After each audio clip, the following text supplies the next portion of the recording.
The 2014 season began with high expectations for the Rays, but things did not go according to plan as they hit their low water mark June 10th, falling 18 games under 500, and any postseason aspirations seemed out of reach. 7 weeks later, my, how things have changed, as the Rays are now the hottest team in baseball with renewed playoff hopes. Tonight, Tampa Bay looks to continue that charge against Matt Garza and the Brewers.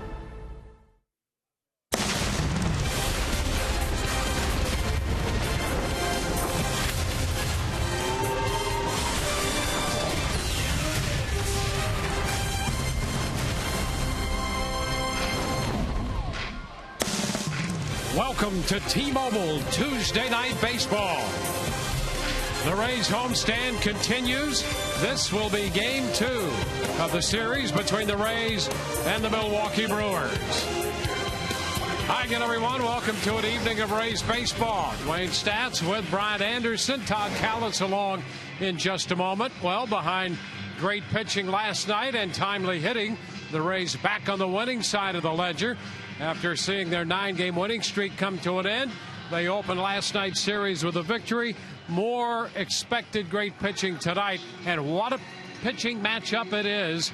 The Rays will have Alex Cobb on the hill, Matt Garza, the former Ray, on the mound for the visiting Brewers. When we came into this series, the thought was we're getting 3 tremendous pitching matchups, one after the other. This is going to be a good one for obvious reasons. But Alex Cobb, we've been talking about since he's come off the disabled list, he's been searching for that consistency. Well, guess what?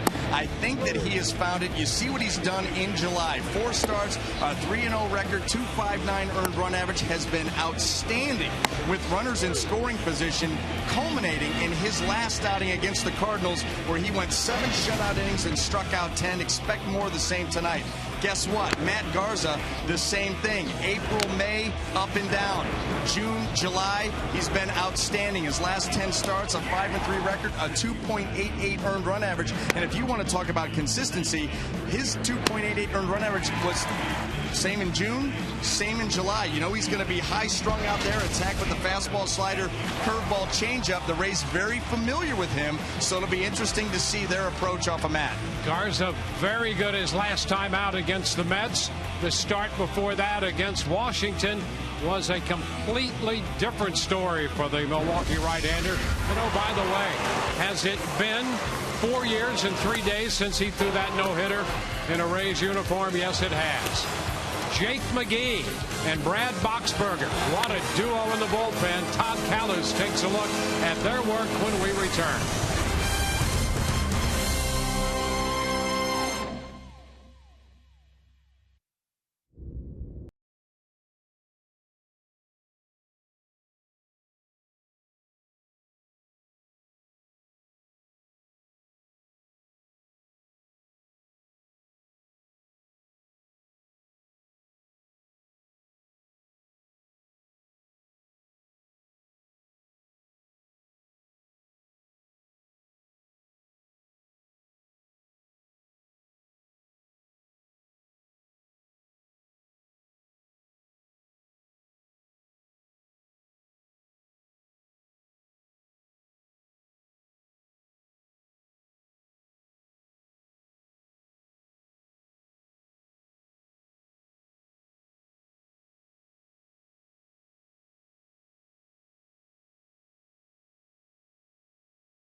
And the Brewers from Tropicana Field. Last night he watched his combination of Jake in the box once again get through the 8th inning and the 9th inning. And Madden has really relied heavily on these guys since the All-Star break. And he's been able to because of the off days. But in those 9 games, the Rays are 8-1. Jake McGee has pitched 7 of those 9. And Brad Boxberger has pitched 6 of those 9. Boxberger hasn't allowed a run during that stretch. Last night struck out the side. McGee struck out 2 in his inning. He has a 1.35 ERA, 5 for 5 since the All-Star break in save opportunities. And opponents hitting just 136 against him and 0.53 against Brad Boxberger. In our Geico quote of the game, one thing Joe Madden knows is he needs to use these guys judiciously because he needs them fresh for September. You saw Grant the other night. That looked really good. Joel's going to look really good. Then you got Boxy and Jake. And now Belleville looks like he's pertinent also. Ramos, you're not afraid of Cesar either. So up and down right now, I think you have a lot of pertinent relief pitchers. And again, we need to spread it out. We can't rely on 1 or 2 guys. And tonight he said he likes Kirby Yates on a segment of the Brewers lineup, so you may expect to see the Hawaiian at some point in this game if it is necessary. Less than 3 minutes to go until the first pitch. It's the Rays and the Brewers. It is Alex Cobb against Matt Garza.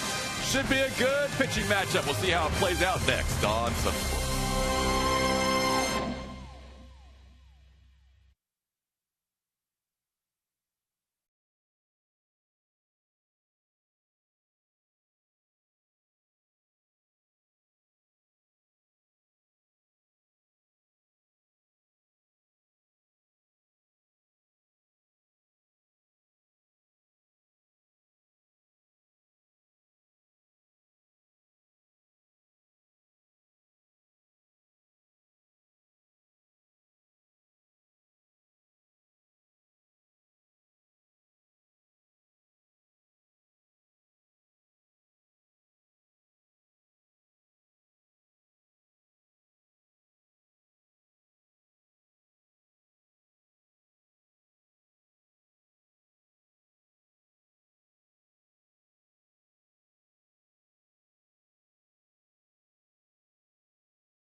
Tonight at Tropicana Field, Alex Cobb goes to the hill for the Rays, trying to continue this winning trend.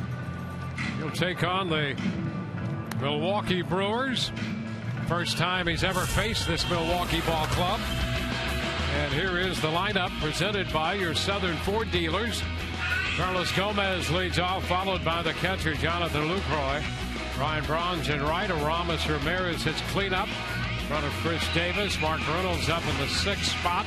He's been hot, 4 homers in his last 5 games. Scooter Gennett follows, then Gene Segura.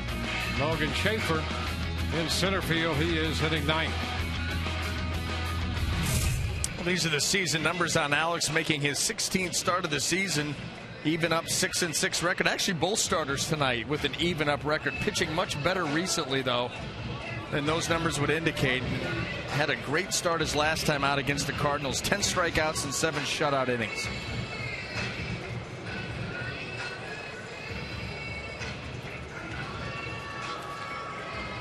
Alex Cobb set to go to work. Carlos Gomez, who is the DH tonight, a Gold Glove center fielder and the DH tonight. The first pitch, a big cut and a miss, strike one. The first pitch presented by Pincher Penny. And we almost got the first helmet to pop off Gomez's head on a swing and a miss. You see that all the time. And that's how aggressive this Milwaukee Brewer lineup is. That swing, that first swing of the game, pretty indicative of their approach to hitting. What that leaves the door open to is a pitcher that executes, can have a good night. We saw that in yesterday's ball game. 1 ball, 2 strikes. Ron Renicky, the skipper, the Milwaukee Brewers, 4th season. And a big cut and a miss. Gomez, boy, you talk about a major cut at the off-speed pitch. So a couple of big swings, and he's out of there. Oh, he doesn't have to worry about playing in the field tonight. So right there, you're going to see that changeup. Keeps it down and in, and he misses it by plenty. Take a look at this using Phantom Cam. And boy, what a beautiful shot that is. You can really get a good feel for how out in front a hitter is. Now he faces the catcher, Jonathan Lucroy. That Phantom Cam is really something special. First pitch drops in for a strike to Lucroy. We'll have the Phantom Cam throughout this series and for the rest of the homestand as far as that's concerned, with the Angels coming in following the Brewers. Shortstop grabbed by Escobar, and the throw to Loney. 2 gone. Let's take a look at the Rays defense as it lines up behind Alex tonight. Brought to you by Golden Diamond Source. In the outfield, left to right, Brandon Geyer, Desmond Jennings, and Kevin Kiermaier. Across the infield, third to first, Evan Longoria, Yunel Escobar, Ben Zobrist, and James Loney. Kurt Casale will handle the catching duties. Ryan Braun, the right fielder, up here with the bases empty. 2 gone.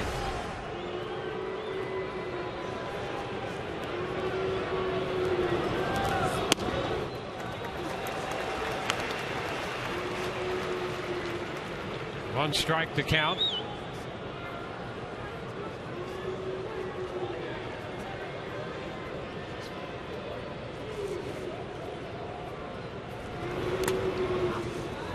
One and one now.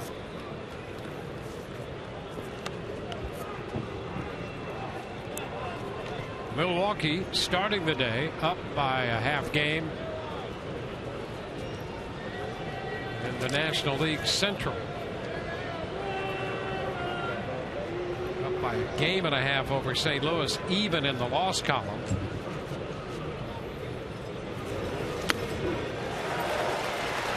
1-2. So they're 3 up in the win column, even in the loss column, a game and a half in front of the Cardinals in the NL Central, and 2 in front of Pittsburgh.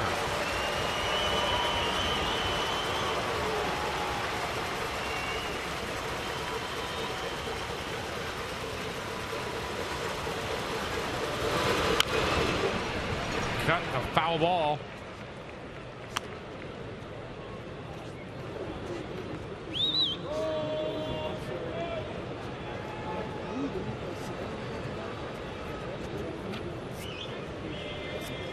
Two up, 2 down. And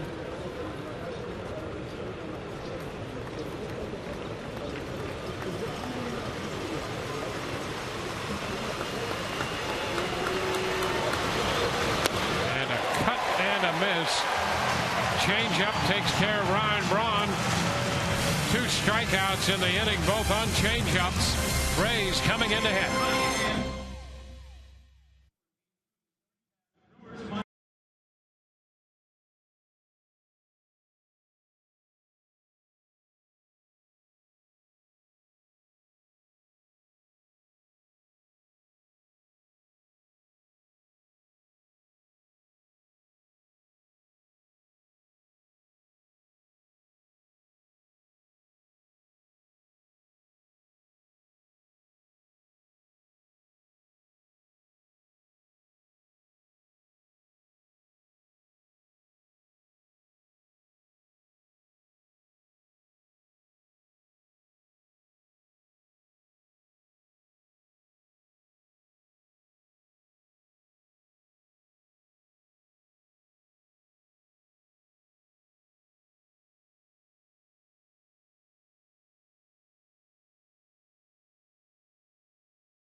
The first inning, their lineup presented by your Southern Ford dealers. Desmond Jennings atop the order. Ben Zobrist and Matt Joyce, who is the DH. Then Evan Longoria, James Loney, and Brandon Geyer down the middle. Escobar at shortstop. Kirk Casale will do the catching. He'll at 8. Kevin Kiermaier in right field. He'll bat 9th. Well, right-hander Matt Garza making his 22nd start of the season, and what a contrast his last 2 starts were. 2 starts ago, Washington Nationals, he goes a third of an inning, gives up 5 earned runs, and obviously taking a loss. And then his last start against the New York Mets, 8 innings, gave up just 2 hits and 1 earned run in picking up a win. We'll see who shows up here tonight, although you go over Matt's last 2 months, he's been pretty stinking good. ERA 2.88, a 5-3 record. And the Rays very familiar with what he's going to attack them with. Fastball, slider, curveball, change. Well, they saw him last year in a Texas Rangers uniform right here at the Trop in September, and they beat him 6-2. Here's Desmond Jennings to lead it off. A cut and a miss. Strike 1. Gave up 8 hits, 6 runs, and 4 1/3 in that game.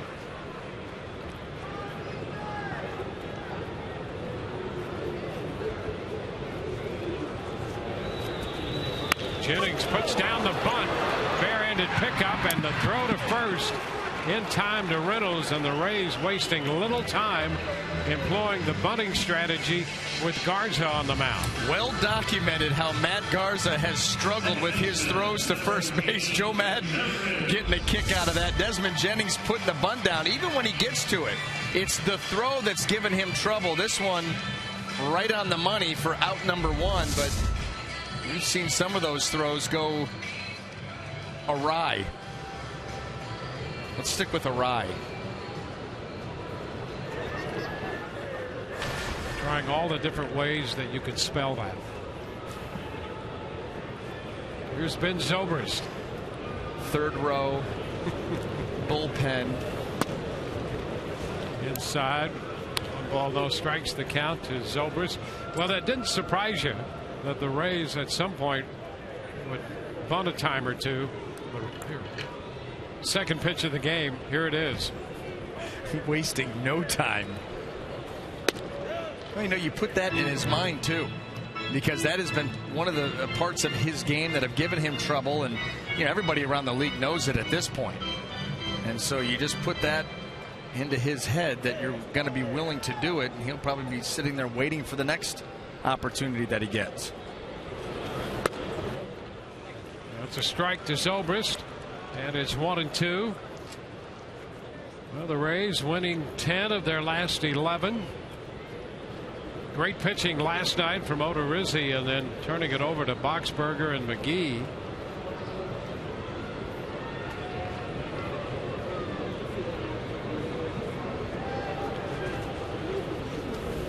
High fly ball back into left. That'll send Davis back near the track, and he makes the catch 1 foot on the warning track. Let's take a look at that Brewer defense as it lines up tonight. Brought to you by Gold and Diamond Source. In the outfield left to right, Chris Davis, Logan Schaefer, and Ryan Braun. Across the infield third to first, Aramis Ramirez, Gene Segura, Scooter Jeanette, and Mark Reynolds. Jonathan Lucroy will be behind the plate.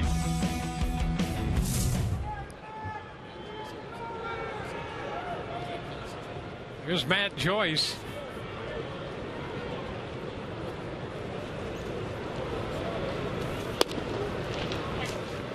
Pitch is in there, a strike. Joyce, the DH tonight. He has 4 at-bats against his former teammate, 2 for 4 off him with a double. And down in the count here in the first, 2 strikes. Well, in the early going, Matt Garza has that fastball spotted up nicely, driving the ball downhill to the corners. That is the key to his success. It sets up all of those secondary pitches. This one down and in. Slider in the mid-80s. You know, even that start that we referenced against the Nationals, the 5 earned runs in a third of an inning, he's got an opponent's average against him in July of just 141 coming into play. Obviously, that's dropped. And this one, Joyce fouling it off his foot, the call. And the first base umpire, John Dupain, is calling him out. And Joyce wants to talk it over with Bill Welke. And here comes Joe Madden. Let's take a look and see if this hits the foot of Matt Joyce. Plant foot. Well, you know, that could have grazed it on the way down. I don't know if you're going to find anything definitive. But we'll see. So we'll see what Madden decides to do here. Apparently they're going to let this one stand.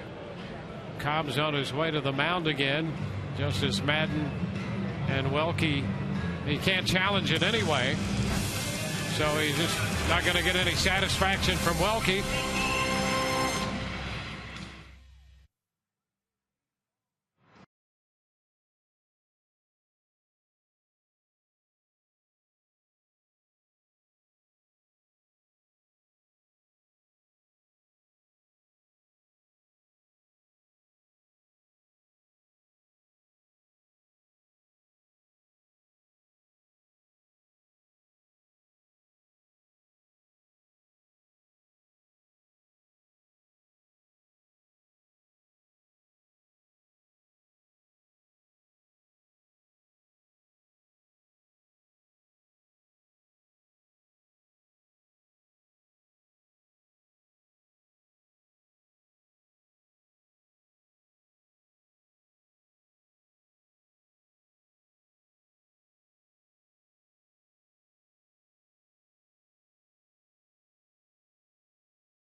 Start for Garza in the bottom of the inning.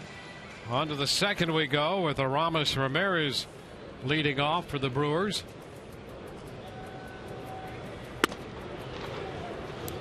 It's ball one. Ramirez with 12 home runs.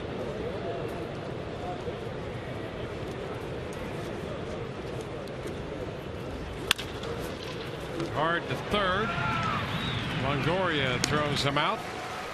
A couple strikeouts and a couple ground balls to start this game, and that's vintage Alex Cobb off to a good start. Yeah, already like what you see out of Alex, keeping the ball on the ground, striking guys out. The changeup has been very good, and you know, Alex had been struggling a little bit mechanically, just not where he wanted to be, and said that he really felt like in his last start it all started to click and he could just concentrate on making pitches.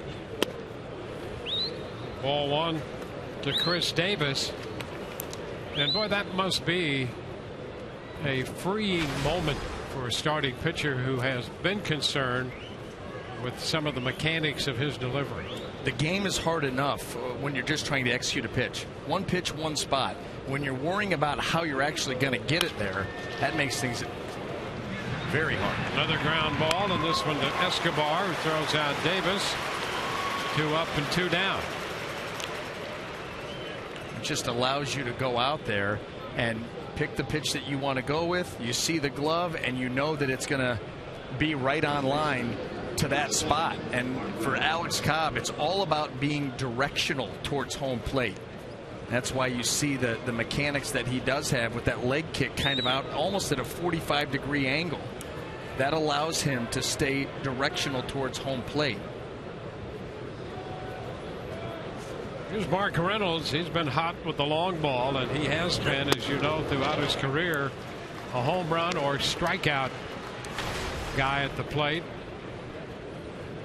He has 18 home runs, 6th in the National League in that department, including the one he hit in the 3rd inning last night.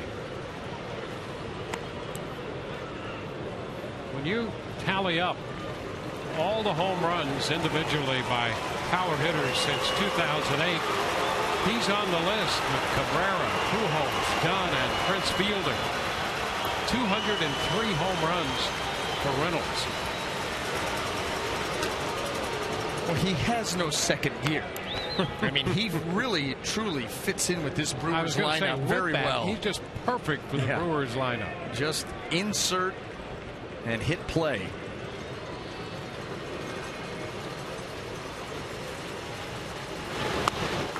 And a cut and a miss. He's out on strikes. Another changeup. 3 strikeouts on the change.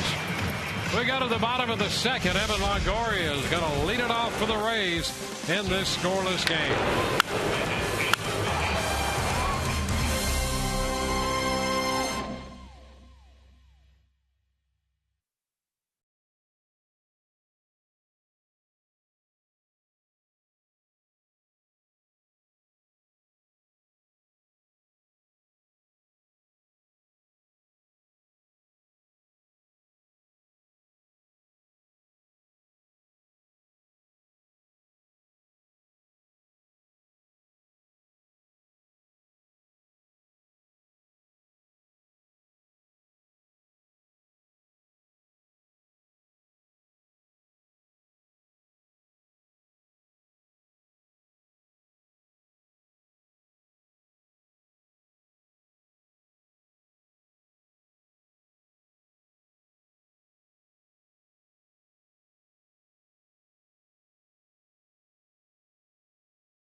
Tampa Bay Rays baseball on Sun Sports is brought to you by Toyota. Let's go places.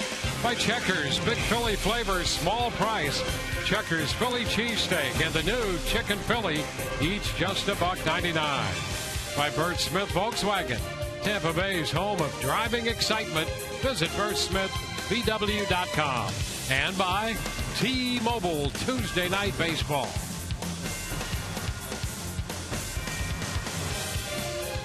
Here's Evan Longoria to lead off against Matt Garza. On to the bottom of the 2nd inning. Pitch is a strike around the knees. Fastball. Evan checking with Milwaukee on the location. Loney next, followed by Geyer.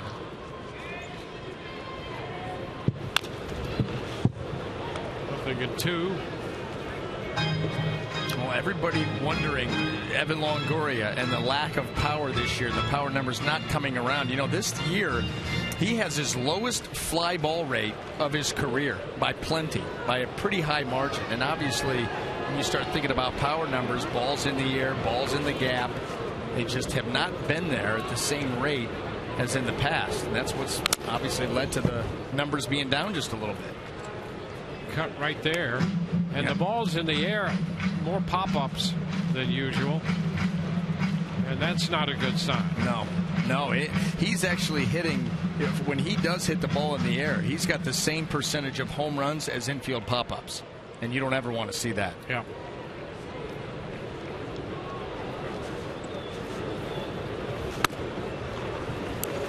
It's a ball, 2-strike count to Evan.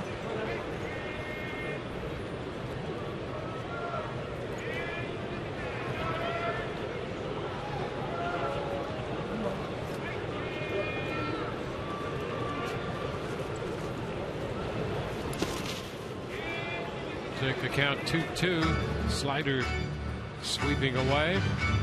Well, the one thing that we have seen from Evan is almost a more cognizant effort to take more powerful swings, especially when the count's in his favor, to try to let it rip just a little bit more and get more aggressive with the swing. 2 strikes may be a different story. Pops it up right side. Reynolds in foul territory down near the bullpen, stays with it and makes the catch as he hits the deck. Tell you what, for a visiting player, and Mark Reynolds, you know, he's been here before and many times. But this is a tough play with that roof and how far he's got to go and at an odd angle. That's a nice job by Mark Reynolds.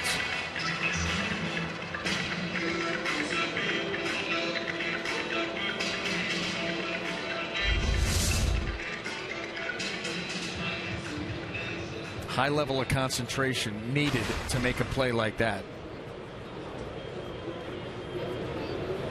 Here's James Loney, who came up with a big hit in the 6th inning last night for the Rays. Chops it down the first base side. That's fair. Loney, a late start out of the batter's box, thinking that that ball was going to be foul, and it stayed just fair. Called by John Tumpain. I think that may have hit behind the bag right on the chalk line. That's how close it was.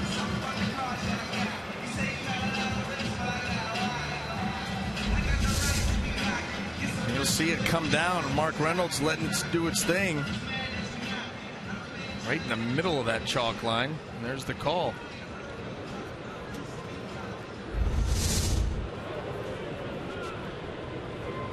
Place your divots. Right on the line. Brandon Guyer. Garza throws him a strike. Well, both of these starting pitchers tonight very sharp with their stuff. Fastballs are down with good down angle. Hot shot. There's a base hit past third. Up the left field line. Guyer's going to dig for 2. The throw by Davis, not in time. Davis does not have a good arm, and the Rays will take advantage of that every time, as Guyer did then. You know what helped by Brandon Guyer that hit? His ability to lay down the bunt. When you see this ball come off the bat, look where Ramirez is playing. 2 outs and nobody on. Right-handed hitter. He is on the grass. That cuts down the time that he has to react to that ball, and that's all because of Guyer's ability to bunt for hits.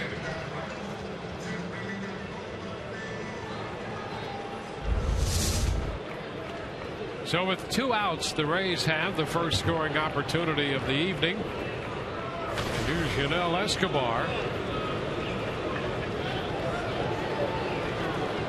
Escobar hitting .256 for the year. Pitch is a strike at the knees. Escobar, since coming off the DL, has hit .326. He's been a different player. Absolutely. His game, frankly, was a struggle prior to that, both at the plate and in the field. And he has been renewed since coming off the DL. Sometimes the game is taken away from you for a time and you miss it. And you go back with renewed energy, renewed vigor. And that's what we've seen. Productive at the plate, in the field, but love the energy level that he's been shown. Takes a fastball a little wide, 1-1. These two pitchers, as good as they are tonight, take a look at Escobar month by month. July has been a good month for him since returning.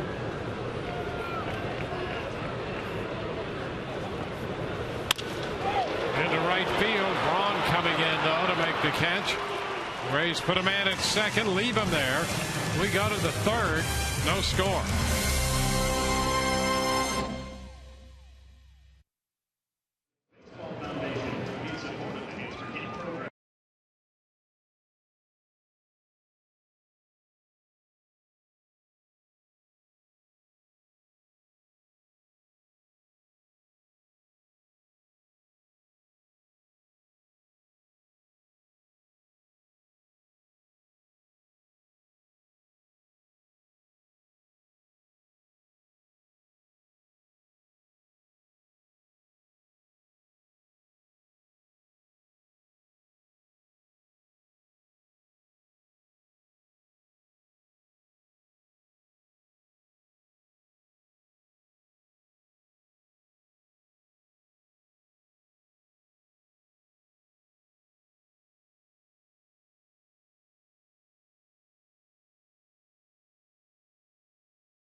The third, it's time now for you to tweet your photo using hashtag SunSportsFanPhoto for a chance to have it shown in an upcoming game broadcast brought to you by AT&T.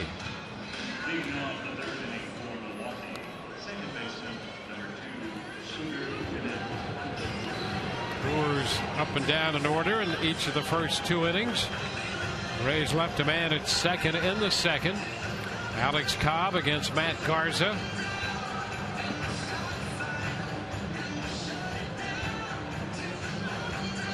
Cobb has been spot on here to start this game.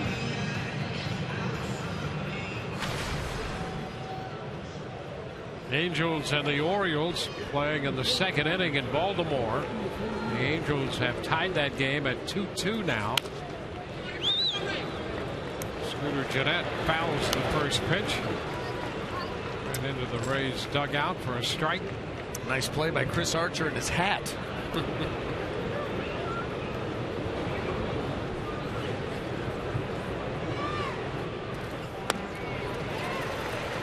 Reaching for that one out in front. Scooter Gennett had missed a few games with a quad injury. Comes back last night and promptly goes over 3 with 3 strikeouts. On the verge of maybe making it 4 in a row. Ground ball to second on the 0-2 pitch. Zobrist takes care of it. 7 in a row retired by Cobb to start this one. I'll tell you what, Alex looks very, very good. And you go back to that last start where it really started. A tough venue to pitch in, St. Louis. 7 shutout innings, struck out 10. That lets you know that everything was working. The way that he was able to pile up those strikeouts and showing no drop off here tonight. Pitched 7 innings in that game. Made 104 pitches. Just misses outside to Gene Segura.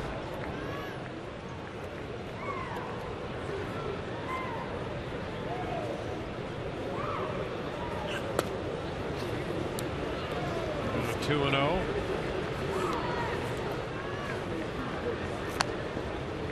The 8th man he has faced. First time that he's thrown as many as 2 pitches out of the zone in any count to a hitter. Verge of mentioning that early. Bill Welke, a good umpire, but a guy who will make pitchers work for strikes. Chop to short. Escobar takes care of that. 2 up, 2 down.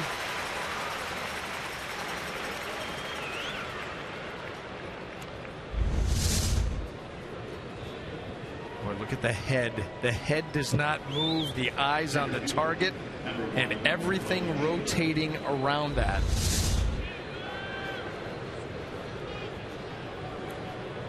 Yeah, that's perfect. I mean, it's like anything. You're throwing to somebody, you're aiming at something, eyes are on the target. They don't leave the target. The body works around the head.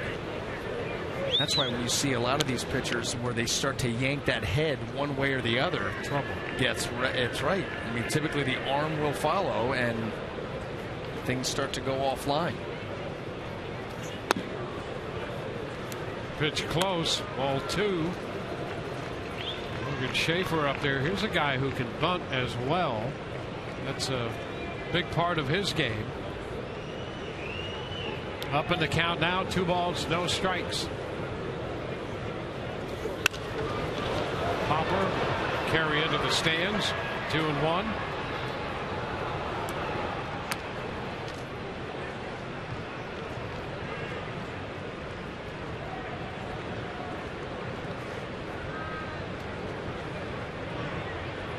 Alex Cobb making his 16th start. 6 wins, 6 losses, a 3.76 ERA coming in to play tonight.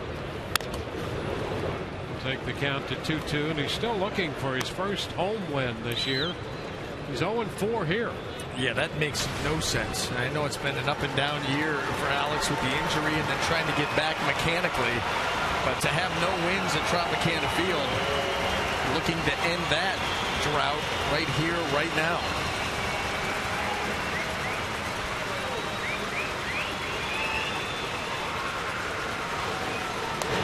Cut the miss. He strikes out Schaefer. got back even and strikes him out with a change. All 4 strikeouts on the changeup. Headed into the bottom of the 3rd. Scoreless.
No score. The Rays are facing Matt Garza tonight. Our Coors timeless moment. Matt Garza's no-hitter, the only no-hitter in Rays history against the Detroit Tigers. He faced 27 hitters in that game. There's the final out caught by Ben Zobrist. Winners 5-0. He struck out 6 in throwing the no-hitter. As we mentioned at the outset, it's 4 years and 3 days ago. There's a base hit for Curt Casale on the first pitch here in the bottom of the 3rd. He sent a fastball through the hole on the left side. Right fielders, number 39, Kevin Kiermaier. 120 pitches for the gem. Yeah, that's a for the Rays. Pretty line for a no-hitter. You know, the 1 walk you mentioned, only facing the minimum 27 hitters, 120 pitches. You see some of these no-hitters where they'll walk 6 or 7. That was a tremendous, tremendous game.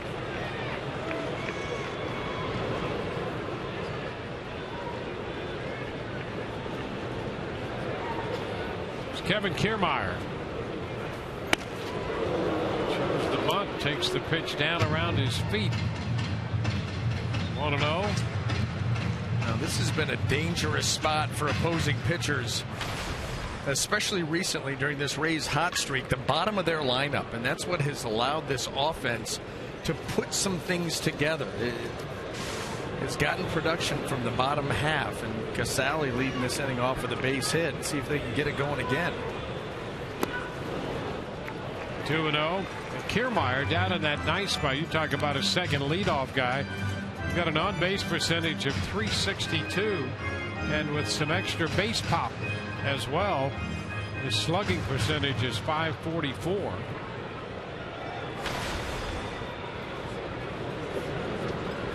Impressive numbers by Kiermaier. And ahead of the count, 2-0. Ball 3. No, you just can't groove one to him because he has shown that ability to drive the baseball. And after that hit to Casale, you've got an opportunity here. Put 2 men aboard and then go right to the top of the order.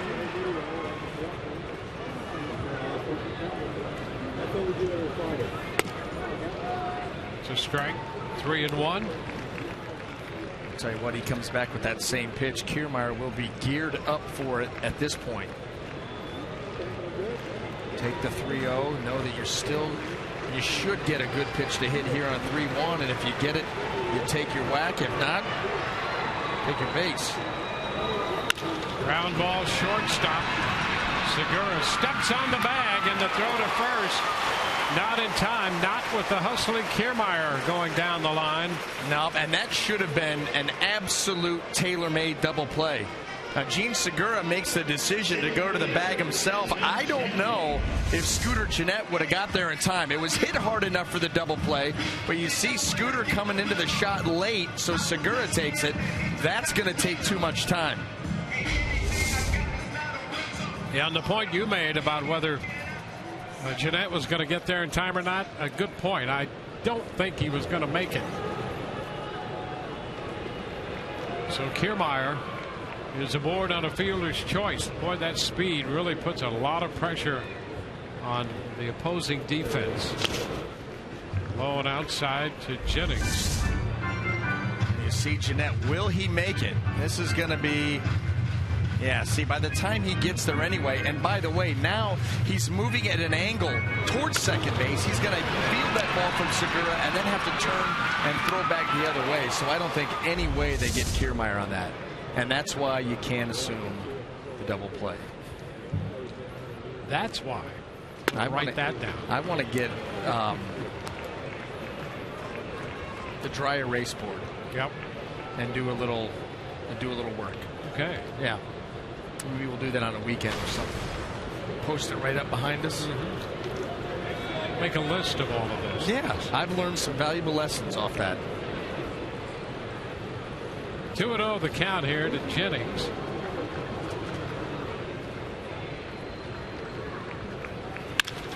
He drives it into center field. Schaefer back near the track. He's going to make the catch. Now Kiermaier will have to retrace his steps. And the throw to first, they're going to get him. He had rounded second base. And the throw came back to second. They turned and still got Kiermaier with the relay throw back to first. To Jennings with a long fly ball, and Kiermaier is doubled off first. Well, he is absolutely sure this ball's going to get down until right there, and now it's a race back to the bag. Scoreless through 3.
Kevin Kiermaier doubled off first in the home half of the third, so we're scoreless moving into the fourth, and Alex Cobb set to face the leadoff hitter Carlos Gomez.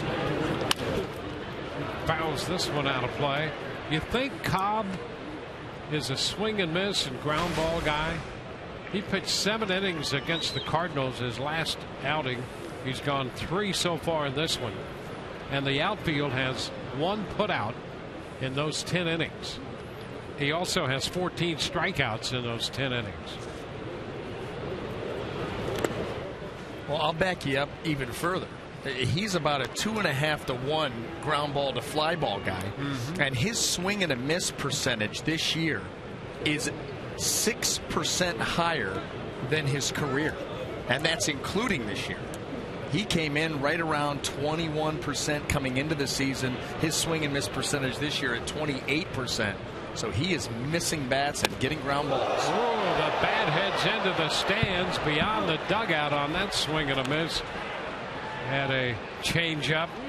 That's how aggressive Gomez is up there at the plate, especially on the change. Well, the first swing of the ball game, it was the helmet that popped free. Almost fell down on strike 3.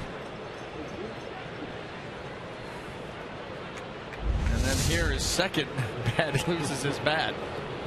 That had some distance. Well, you never know what you're going to get when you come to the old ballpark. Cut the miss. Gomez out on strikes. 10 straight retired now by Cobb, and we'll check in with Todd Callis.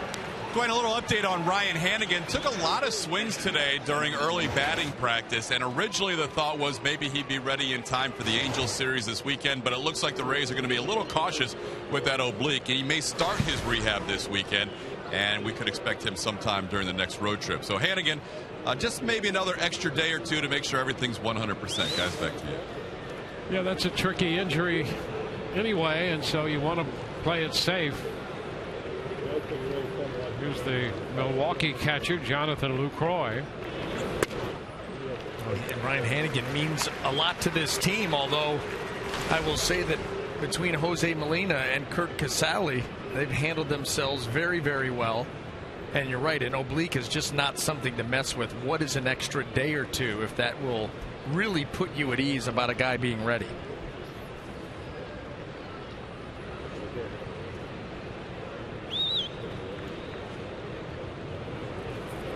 0-1 to Lucroy inside.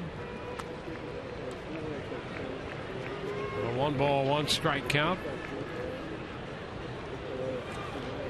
Brewers getting their first look ever at Alex Cobb.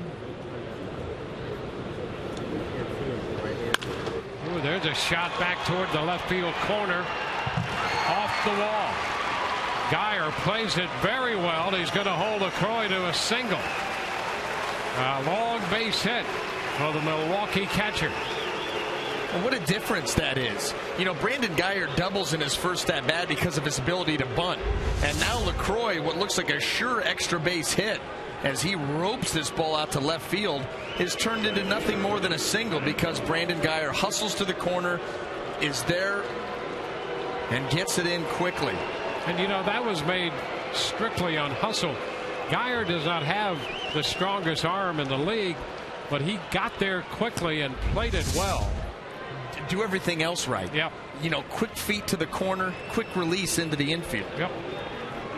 Nice job by Brandon Geyer. Here's Ryan Braun.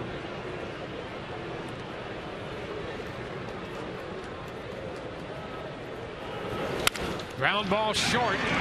Escobar out at second. Zobrist throw to Loney out at first. 6-4-3. So the Rays turn the nifty double play on the hard hit ball right at Escobar.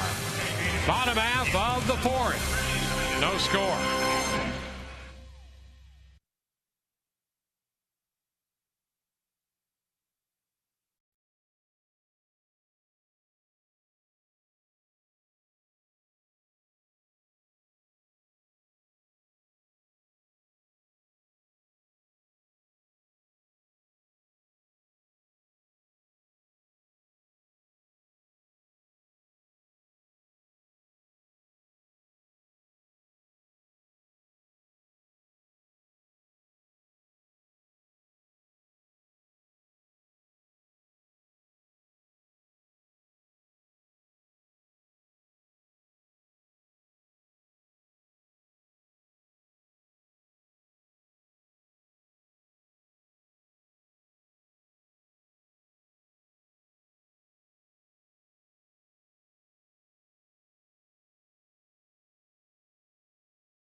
and the Rays. We head to the bottom of the fourth. Reading with the Rays continue today. And who better than Chris Archer to spend an hour of his morning reading to the Little Nuggets?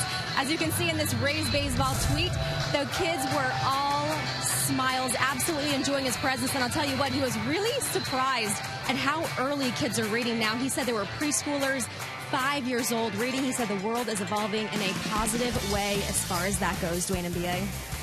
All right, Kelly, thank you very much. Well, time well spent there by the Rays right-hander Chris Archer.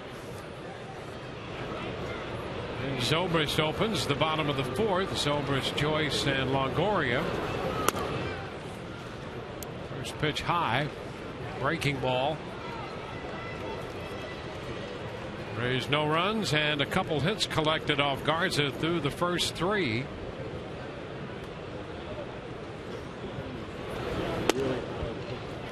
He doubles up on a curveball and gets this one in there for a strike. 1-1. This is where those starting pitchers will start to make their adjustments. Second time through the lineup, fourth inning, middle part of the game. Give these hitters a little bit of a different look. Fastball in, stayed in off the plate.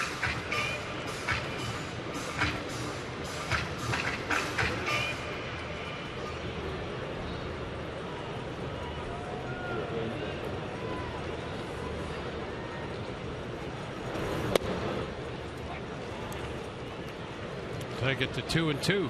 You know, that's part of the challenge that we talk about when these starting pitchers are trying to retire a hitter 3 or 4 times in a ball game. You know, there may be a certain pitch or a certain area of the plate you want to get a guy out at. You got to find different ways to get there, and that's where the mind comes into play. 2-2, high fly ball back to right. Ron on the track, a couple of steps from the wall, and he makes the catch. I can't believe you didn't get excited on that one. Because I was like, why is Dwayne downplaying that? It's about to be 1-0. Better eye than I. I thought that ball coming off the bat had good trajectory, and I thought it was going to have enough carry. Let's see. Maybe just off the end of the bat. Yep.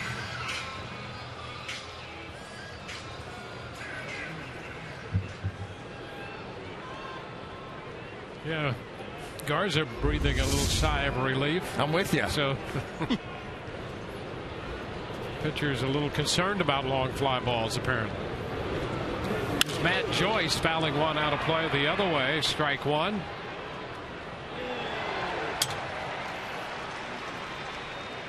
Zobrist has been swinging a good bat twice now, once to left and now this time to right. He has sent Brewer outfielders to the warning track.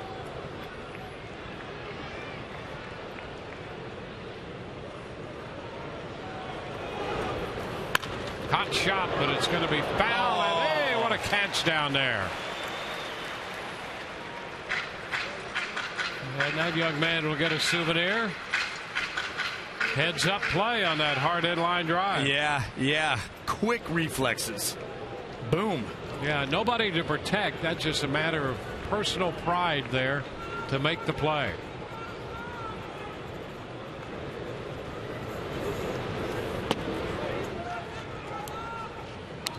One ball, 2 strikes.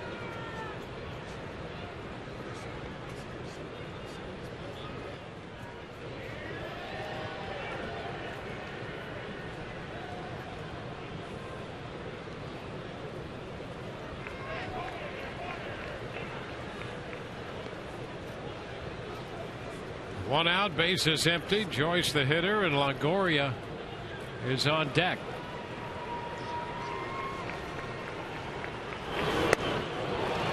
Joyce is out on strikes. Curveball started up, and Joyce missed it.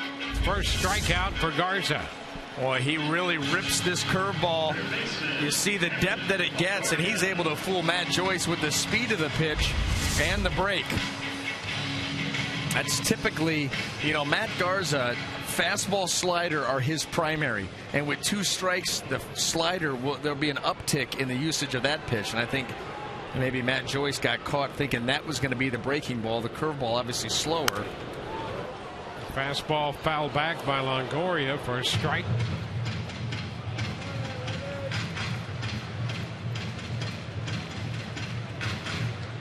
So far, the starting pitchers, Cobb and Garza, dominating the show in the early part of this game now. Moving into the bottom of the fourth, 2 outs, bases empty. And there's a curveball for a strike. He's thrown a handful of curveballs here with positive effect from Garza's point of view.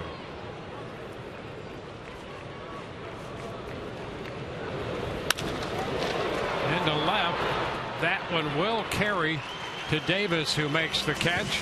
The Rays are up and down in order. We go to the 5th, scoreless.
Garza hooked up in this one tonight, middle game of the series, and we are scoreless as we go to the 5th. Alex Cobb has faced the minimum through 4, allowing just 1 hit. Absolutely razor sharp with everything. The fastball's been good to both sides. The changeup has been tremendous. Few curveballs here for good measure.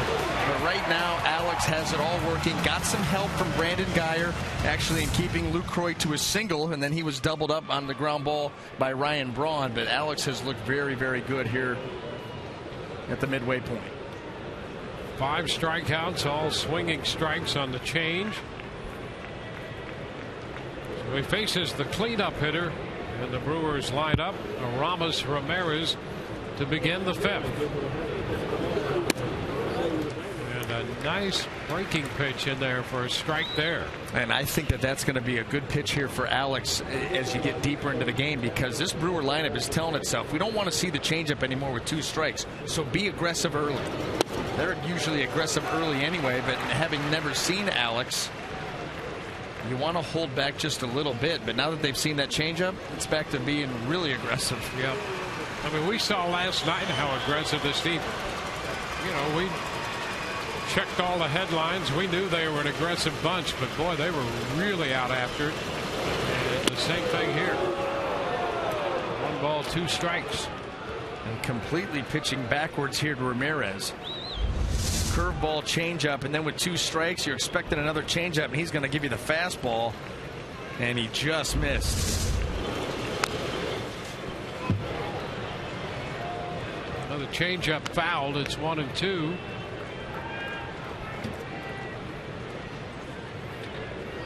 These hitters right now just not sure what they're seeing. You've seen a lot of defensive swings, especially as the count gets deep.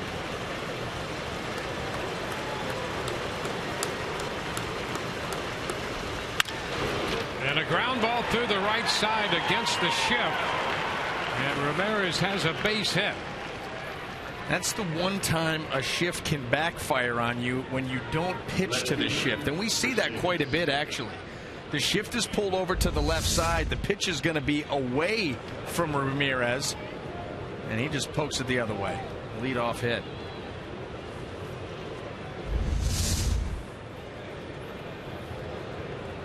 Leadoff man on base.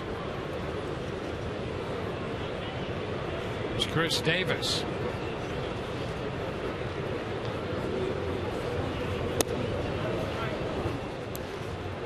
One and 0.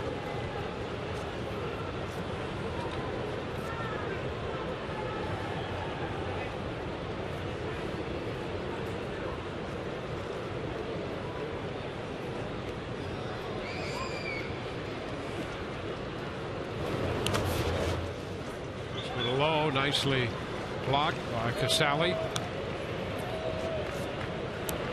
Cobb, like Garza, has been very economical with his pitches. 11 in the first, 8 in the second, 11 in the third, 8 in the fourth. Now in the mid-40s here with a runner at first, nobody out in the fifth. 2-0 the count on Davis. Foul ball off the big cut. And it's 2-1. You know, it's one thing to be aggressive, and it's another to be a little bit reckless. And you've not been able to get much going against Alex Cobb. You are in a 2-0 count, but you just swung at ball 3. That ball, fastball down and in. That has apparently been the mindset of this lineup, top to bottom. They're up there swinging from the heels. Well, yeah, but you get into a game like this that's this well pitched, and you've got to show a little bit of restraint. I mean, if it's a 2-0 fastball down Broadway, absolutely. That was a ball down and in. You're not going to drive that pitch except off your leg. Well, let's swing first and ask questions later with this lineup. And that's the one downside to a lineup like that, because a swing first, ask questions later lineup, when it runs into top-notch pitching, will get eaten alive. 2-2 the count on Chris Davis.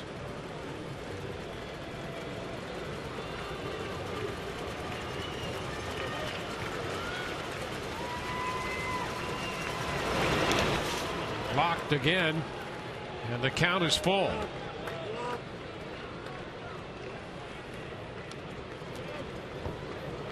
This is the first full count we've had in this game. Second time we've had a hitter go to 3-1, 3-2. Kiermaier went to 3-1, and now 3-2 to Davis.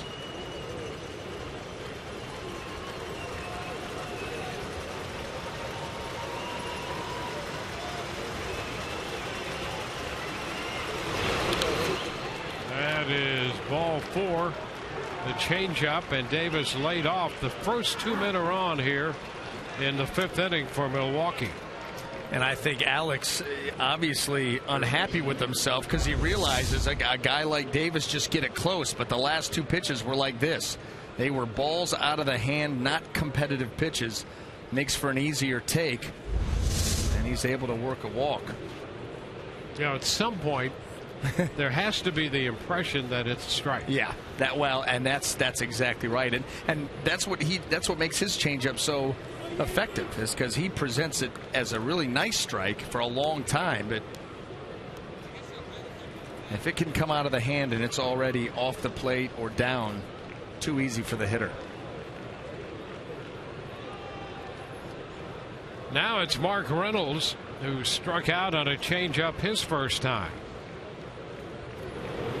Reynolds bunts. Longoria will make the pickup and the throw to first. So they get the sacrifice out of Mark Reynolds. And how about that? Here's a guy who swings from the heels and strikes out, but he bunts the runners over. And you know, this goes back to our discussion about Chris Davis. At some point in a tightly contested game like this, where the pitchers are on top of their game, someone's got to go outside their comfort zone. And here Mark Reynolds, you wouldn't expect this from him ever, but he gets the job done, moves the runners up, and gives someone else an opportunity. And here's a guy who's leading their team in home runs, and he puts down a sacrifice bunt to put 2 men in scoring position for Scooter Gennett. Down and in. Blocked by Casale. Nice job. Right now, that changeup, that release point right now for Alex, just eluding him a little bit. The last 3 or 4 have been straight to the dirt. That's unlike Alex with that pitch.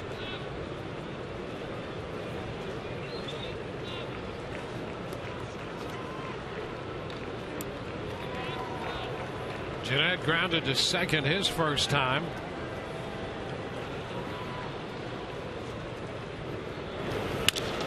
Fly ball into center. That's going to get a run home. Jennings makes the catch. His throw's toward third. And Ramirez crosses the plate. So the sacrifice, the bunt by Reynolds, a big part of the Brewers getting the first run on the sacrifice fly by Jeanette. Davis remaining at second, but the Brewers take a 1-0 lead here in the 5th inning. You know what, though? You won't feel too badly if you're able to retire the next hitter here, in this case, Gene Segura, and leave Davis out at second. 1 run, you can live with that. You're going to need 1 anyway. So here's Segura with Davis on second, 2 gone. Where it really starts to go south, you know, for the ball game and your mental well-being is to be in the situation, give up a base hit, and allow the second run to score. That would really be a damper.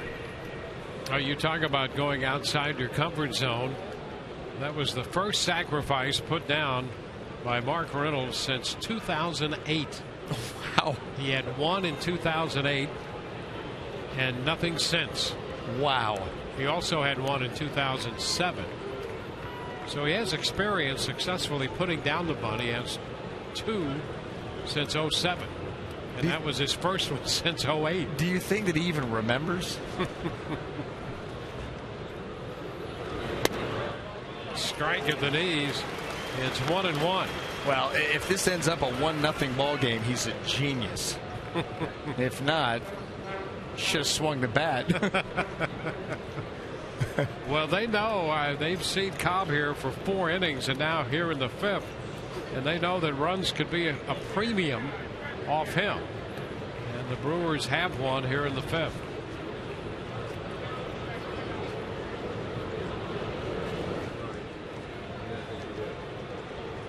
And you know that he had to have done that on his own. He doesn't know the bunt sign. You know that. No reason to ever pay attention to it. Not part of his game. Yeah. But it was tonight.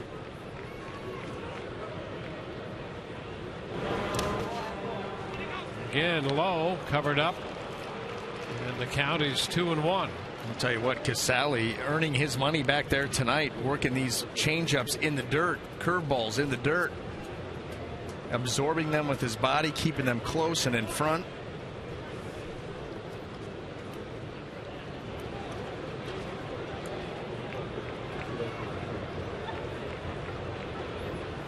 Ramirez opened with a single against the shift. He has scored. Davis at second. There's a foul ball by Segura. Another changeup, and the count remains 2-2. 2 outs now with a run home and a man on second base.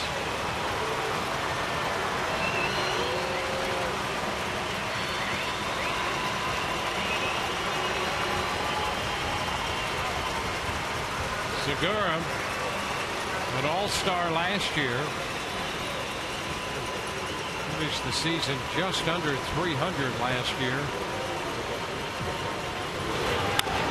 Pops it up right side, foul ball, will only have room. Yes, into the stands goes the reach, and he makes the catch, retiring the Brewers in the 5th. They pick up a run, and a nice play by Loney to end the top half of the frame. It's 1-0 Milwaukee.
the top half of the fifth, so the Rays come in to bat against Matt Garza in the home half of the frame, featuring James Loney, Brandon Guyer, and Yunel Escobar.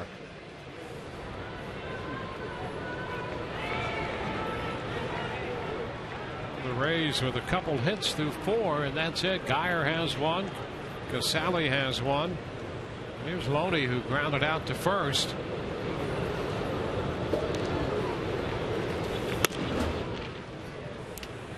Pitch is low. 1 ball, no strikes. All that trade talk continues to swirl around David Price, who's scheduled to pitch tomorrow. Another guy in the building tonight who knows a lot about that is on the mound for the Brewers, Matt Garza. He was traded last year about a week before the deadline, when he went from the Cubs to Texas in a deal. He was 6-1 with a 3.17 with the Cubs. Finished 4-5 with the Rangers and a 4.38 ERA. 2-1. It can be an unnerving time. It really can be an unnerving time. You're out performing for your team, trying to concentrate on the job that you have to do, and completely inundated with questions every day. Especially now, with this 24-hour-a-day media, social media, it's tough to get away from it. So you've got to find a way to deal with it.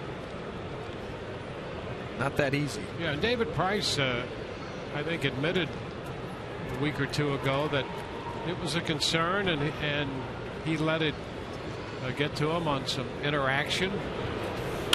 And some of the members of the press. Oh, a great stop by Reynolds. That's going to take a hit away from Loney. Reynolds makes a nice play toward the line anyway, and he got over there to field that one and retire Loney. Look where he's playing right there. Just a step or two off the bag, so he's able to take one crossover and a dive, and that's how the play gets made. Taking that double away from James Loney.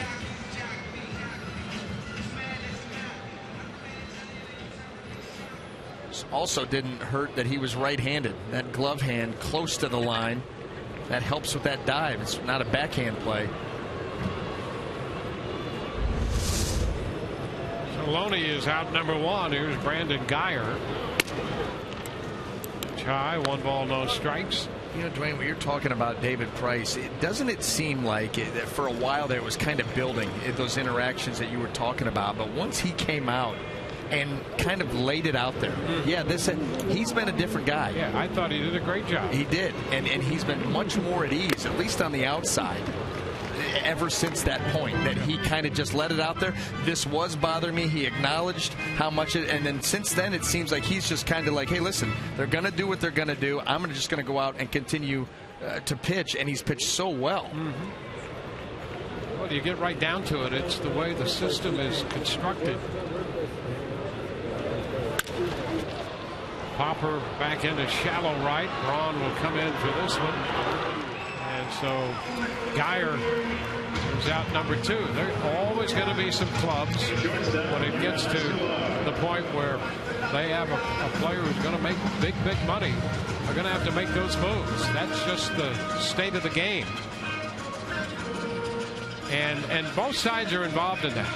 I mean, they both, ownership, management, and players, have agreed to this system. So it's not, well, it's the club's fault or the players' fault. They've all constructed this system. And so there you have it. Escobar shoots it toward the gap in left center field. That's going to run all the way to the wall, and Escobar is on his way to second with a stand-up double. So with 2 outs, the Rays have another scoring opportunity. Now, first pitch fastball, middle of the plate, belt high. Escobar all over that pitch. We saw a lot of white in those eyes. They got big.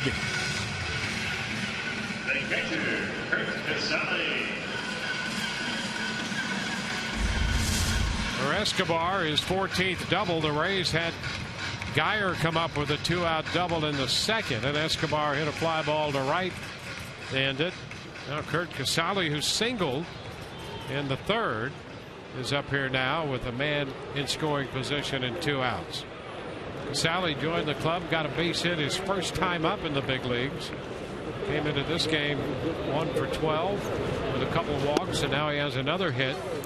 Ooh, there's a tough pitch. First pitch curveball right there. Strike 1.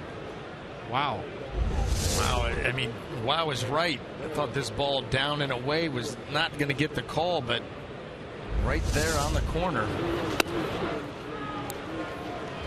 1-1. Boy, for a lot of pitchers, that first pitch strike's such a big deal because it just opens up the arsenal. Now you come to your next big pitch, 1-1. You're going to go to 1-2 or 2-1. For Matt Garza, it really hasn't made that much of a difference. Hopper into shallow center. Jeanette out there from second base makes the catch. Rays thought for a moment they might have a run. Jeanette made the catch. 1-0 Brewers through 5.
To you by Nissan. Choose Nissan tonight for great offers on our most exciting lineup ever.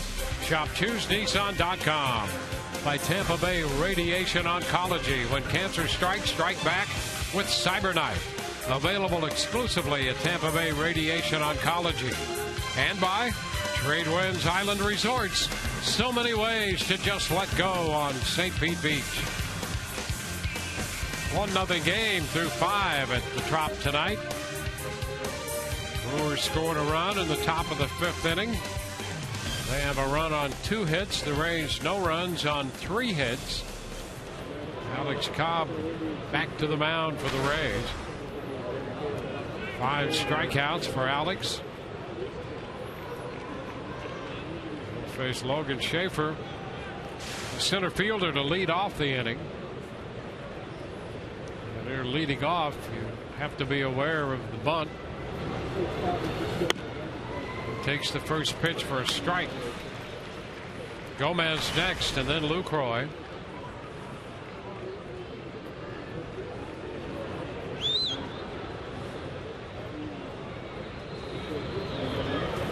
There is the bunt, third base side, and it's going to roll foul for strike 2. Well, tune in tomorrow for the Wednesday Showdown, brought to you by your Tampa Bay area Mazda dealers. We'll be with you at 11:30, the beginning of our coverage. And the pitching matchup, David Price scheduled to pitch for the Rays against Giovanni Gallardo for the Brewers.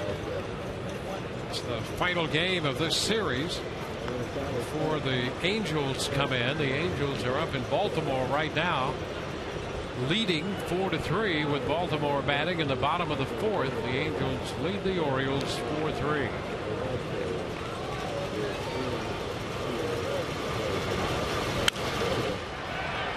is fouled out of play. Still a 2-strike count.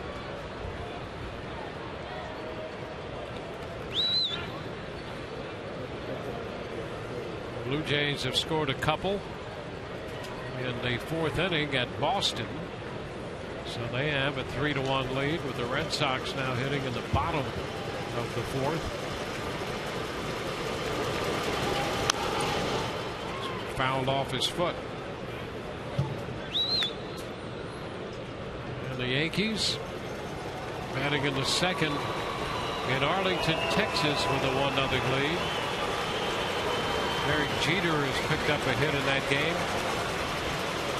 That's 9 away from Honus Wagner, the all-time hit list for Jeter, with 3,421 hits.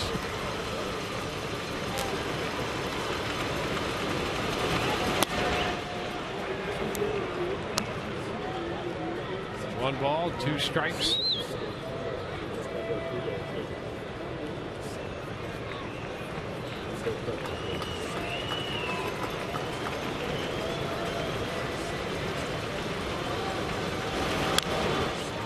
Tap, foul.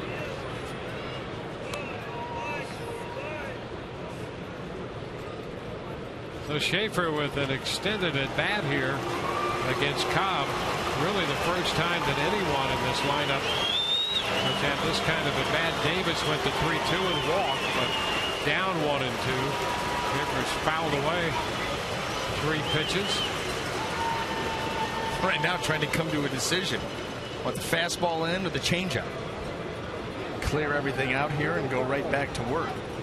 Alex Cobb knows what he wants to do. There you go. All these pitches critical here in this 1-run game. He strikes him out. Well, he goes to the changeup and picks up strikeout number 6. All the strikeouts have been on changeups. Boy, look at this.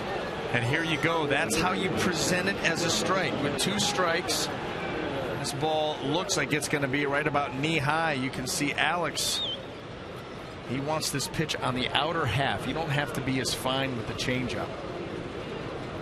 Look at how still the head is. Gomez takes a pitch outside. 1-0. I don't know about you, but I was getting sleepy watching that. Just a little bit. That's, you know, maybe that's what I watch before I go to bed instead of some of the other nonsense. Yeah, big cut. It continues. We pick up action on the Phantom Cam. Wake me up in the 8th. I mean, his head is still, even on the Phantom Cam. I mean, that's how still his head is. You don't see any variation. You'd see some on that. On what? If he moved his head at all. I'm just trying to get going again. Back in the. Do some coffee. There's supposed to be some on its way. 1-2 the count now on Gomez. 1 out, base is empty. We're in the 6th.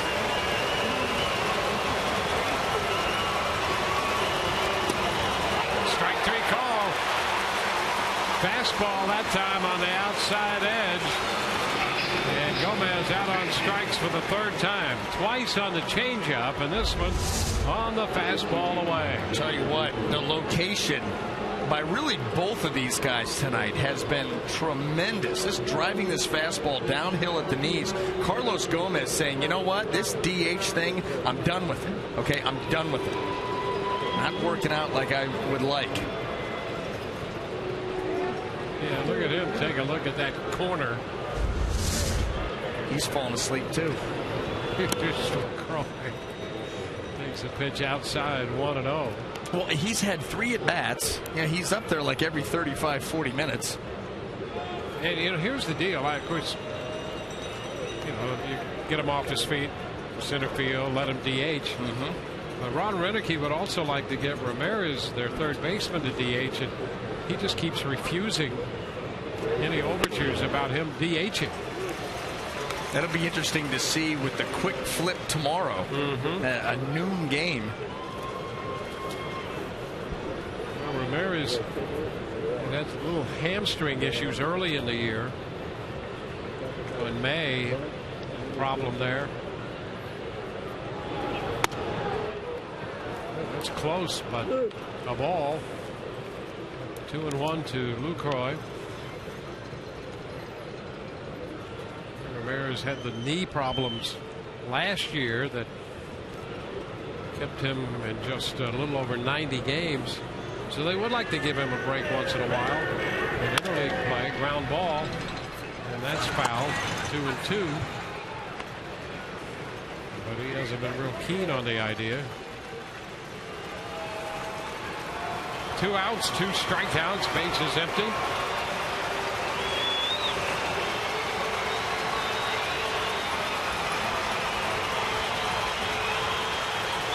Milwaukee scored a run in the 5th. The only run of the game. They've left 1 runner. The Rays have left 2. And the 2-2 to Lucroy. He got him. Struck him out. Cobb strikes out the side. He got Schaefer. Eventually here on the change, we got Gomez looking at a fastball away, and Lucroy on the change.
Nothing heading to the bottom half of the 6th inning. Tomorrow we'll have David Price on the mound. Price has been pitching so well lately, also dealing with a lot of questions about the trade deadline. Here are Price's thoughts before today's game. Just continue to be the same person at the field every day. You know, this is what I love to do, and I'm not gonna let this stuff get me down, because that's no fun. So let's go out here, work hard, try and give my team a chance to win every 5th day, and hopefully it's in a Rays uniform and 2 starts. So, guys, we'll know one way or another and have a resolution in about 44 hours or so, and we won't have to talk about it for a while, at least maybe until the offseason. Back to you. All right, Todd, thank you very much. Going right down to the wire, one way or the other. Kevin Kiermaier has taken a strike to begin the bottom of the 6th. 1 ball, 1 strike. Well, you know all the talks that have been going on and the inquiries fielded. It'll be interesting to be a part of all that. 2-1, the Rays deciding what's best for the club overall. David Price has been just tremendous on the mound. Really such a major part, and in many ways a central part of this resurgence by the Rays. Well, leading the way as a starting pitcher, giving his bullpen rest, pitching. 8 of his last 9 starts, he's gone at least 8 innings. That's as many times as another starting pitcher has gone 8 innings for the season. Yep. Myers out on strikes. And we talked about that. He's really allowed Joe Maddon to manage the way that he has to manage. But this club has gotten back within reach of the race. And here's the breakout for David Price in July. You just can't get any better, number one, than 5-0, and that 1.36 ERA, pretty tidy. Well, and he's won his last 6. We go back to that last start in June. So 6 straight wins for David Price. Just been absolutely dominant. I mean, it's just amazing what he's been able to do, being as efficient as he is. I mean, he's going to be around the plate, but he's had full command of all 4 of the pitches that he's going to feature: the fastball, the cutter, the curve, the change. I mean, not one of them have suffered in that streak. And it's just abundantly recognizable, his talent. He's a Cy Young Award winner, but he's done this in the shadow of all of the talk about potential trades and all that. And that is an extra challenge. Tough enough to get major league hitters out no matter how talented you are. And he's done it under those circumstances. So he really deserves for that the recognition that he gets, because he's been that good. It makes him more valuable. If he can go out and perform like he has with all that's swirled around him, the only organization that he's known, what's a pennant race on a new team? Sure, no big deal. That's not a point lost on other clubs and the Rays themselves as they have those discussions. They all want a quality starter. Well, he's at the top of the list. This one deflected by Garza. Jeanette's right there to make the pickup and the play, and Jennings is out number 2 in the 6th.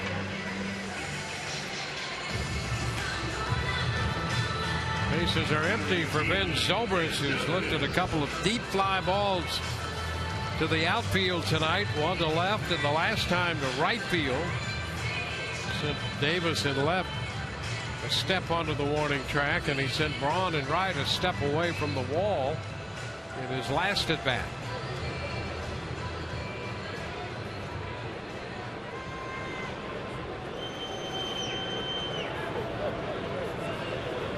So let's see what Zobrist can do against Garza.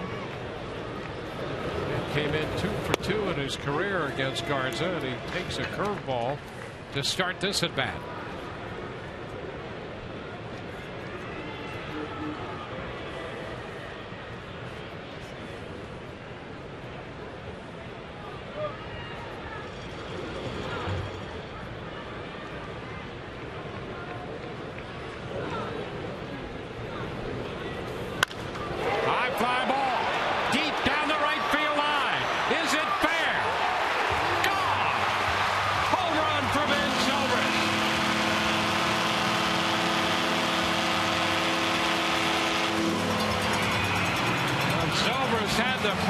Distance on that one, and just fair to tie this game at 1.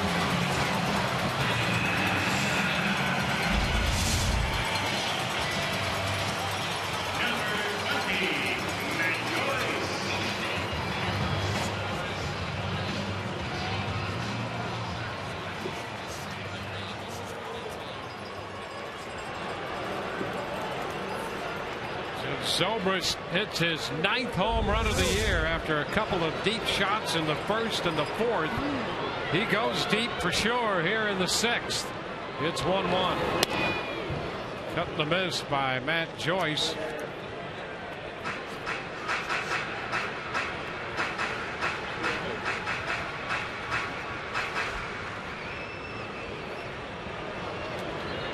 So the Rays have pulled even here in the bottom of the 6th.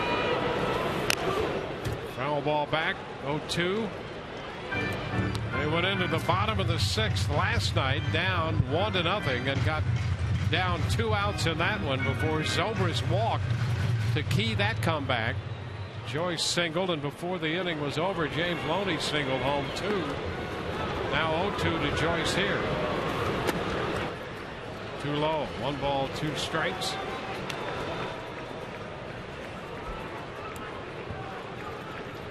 Big blow by Ben Zobrist. 10th home run given up by Garza. And Ben took that pitch in and hit it out.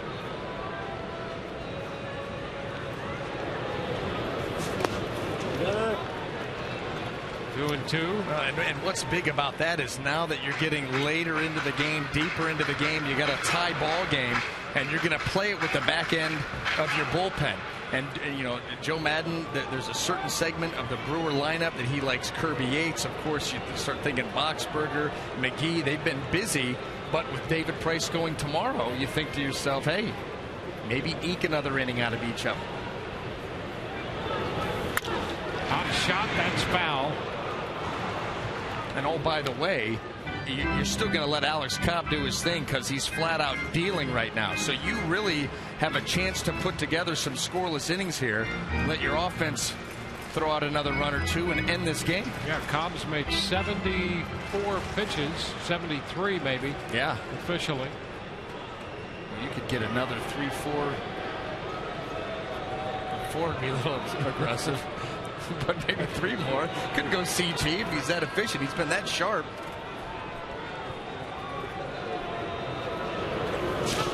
Now the count's full, so Joyce, who was down in the count, has worked it to 3-2.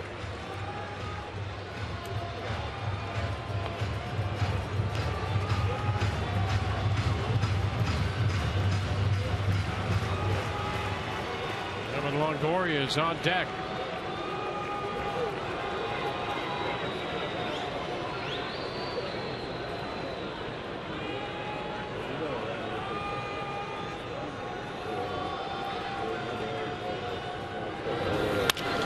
Ball headed toward the middle, base hit into center. Good at bat for Joyce as he comes back to single up the middle. That follows the home run. And now Evan Longoria heads to the plate for the Rays.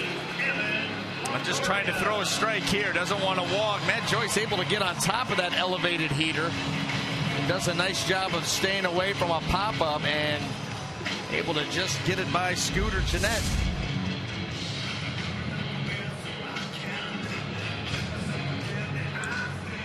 Now Evan Longoria, who is 0 for 2 tonight, 0 for 2 last night with a couple of walks.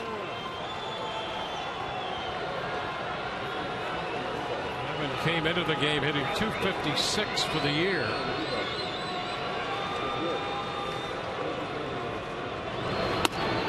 Pitch is up.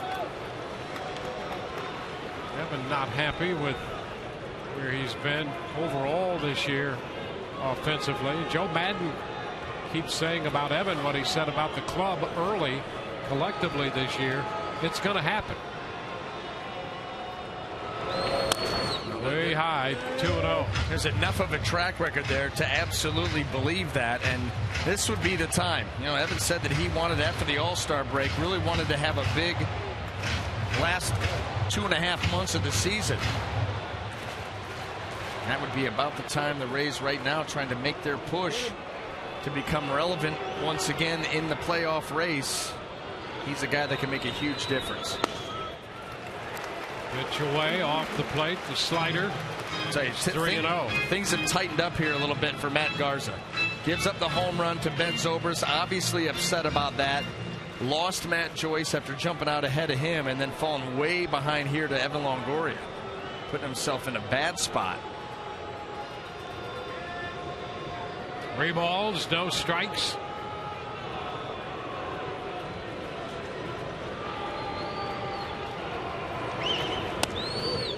And there is ball 4, and he threw him a 3-0 curveball and walked him. Well, and look who's coming to the plate. You've found a way to get James Loney up in another one of these situations. The curveball here just stays in off the plate. Not going to give in to Evan Longoria in a 3-0 count, but you get Loney up there, who always gives you a tough at-bat, especially in these situations. He was the difference in the game last night. Gets another shot here tonight. Loney dropped a base hit into right center field last night in the 6th inning, scoring Zobrist and Choice. Gave the Rays a 2-1 lead, and that was their margin of victory. Game tied 1-1 as the Rays try to pull some magic again tonight in the bottom of the 6th inning. Under the same circumstances. Last night, 2 outs, nobody on before that all happened. Tonight, 2 outs, nobody on. Last night started with a walk to Zobrist. Tonight starts with a homer by Zobrist. And here is Loney. He hit the ball hard his last time up, and Reynolds, who was a step or two toward the line, made the play back at first. Fastball is a low strike. Strike one. You like Loney in these situations because he's not married to one half of the field. He'll hit the ball wherever it's pitched. You want to stay away from him, he flip you into left field. You don't have to have him hitting the ball into the defense. Upstairs. Now 1-1. This is where that calm, low-key demeanor of James Loney really is an asset to him. Doesn't get hyped up in these types of situations.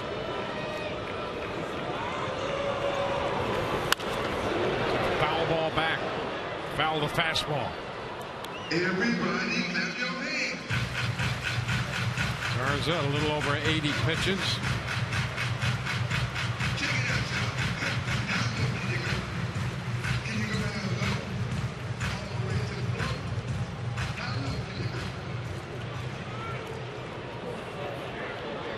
Joyce on second. Longoria trailing at first. 2 outs, 1-2 the count. And he pops it up. Ramirez in from third toward the mound and goes back to make the catch.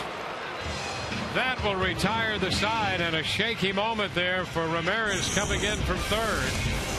But the Rays get the tying run on one swing of the bat by Ben Zobrist. Through 6, it's 1-1.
The home run by Ben Zobrist. We move into the 7th now with Alex Cobb out there on the hill.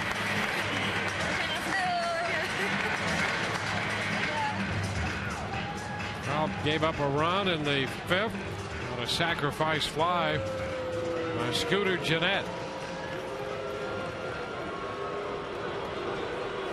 Ryan Braun will open the 7th inning.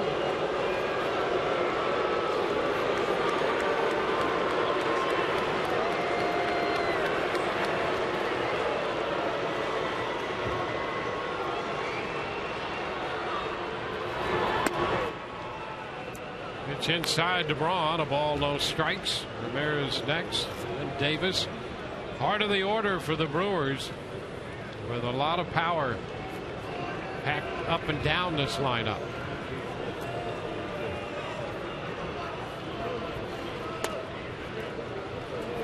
Two 2-0. But really a good thing that Alex Cobb has been as sharp as he is. And I'll tell you, you feel so good. I know it's just a 1-run deficit, but getting back to even late in a game sets up well for the Rays.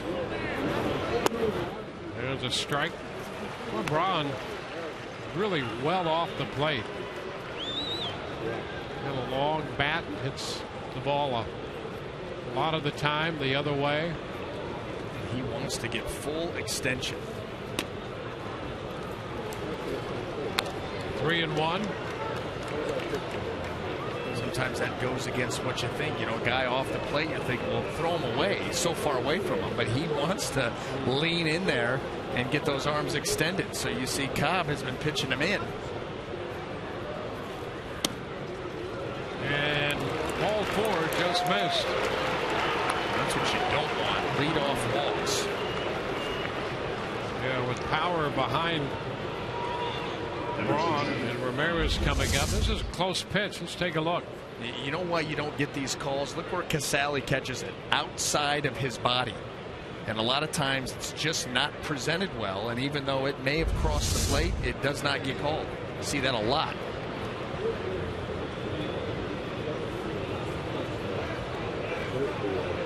Ramos Ramirez, the third baseman, at the plate. Fouls it off his foot. Strike one. Yeah, that you go back to that pitch. That's funny because you listen to Jonathan LaCroix talk about his receiving, and he said it's all about how you present it to the umpire. You see this ball hammered right off that ankle. That does not feel good at all. And if it's not presented well, he said a lot of times you don't get that call, even if it's on the plate.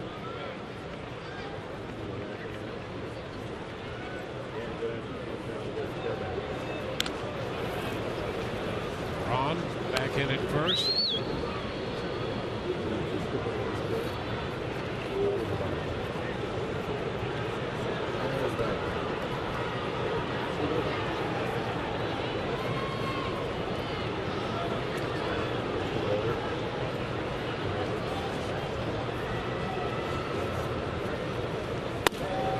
It's a strike.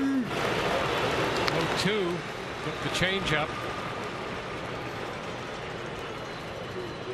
Rays and the Brewers tied here, 1-1.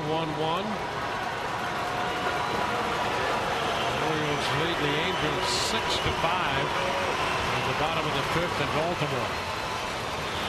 Over to first, got it, picked them off. Braun picked off first. Loney puts the tag on him, and Cobb erases that leadoff walk. Ron Renicky wants to come out to talk this one over. And it's so bang bang. He catches Braun trying to lengthen out that lead a little bit, and Braun goes to that back corner of the bag, but the tag by Loney gets down quick, and we'll see.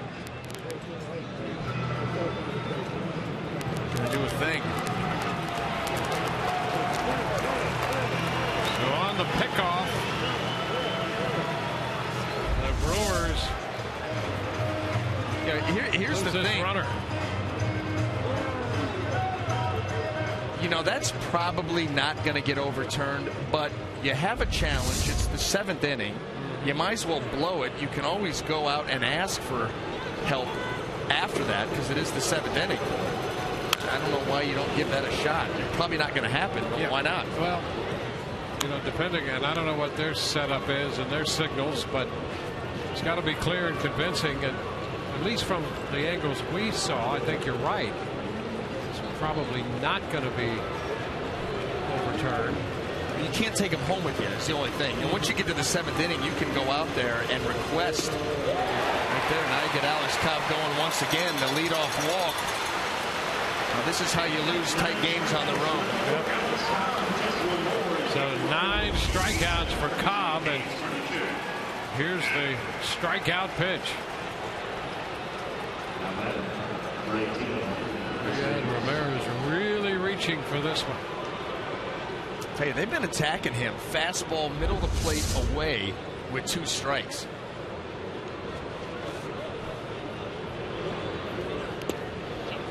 Chris Davis takes a changeup or a breaking ball. Might have been a breaking ball there in the dirt.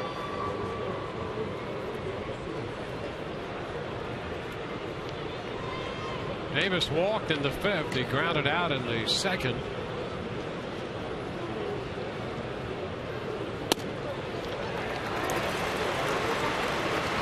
1 now. In the top of the 7th. Rays tied the game on the Zobrist homer in the 6th. Oh, what a big play that pickoff could turn out to be here in the 7th.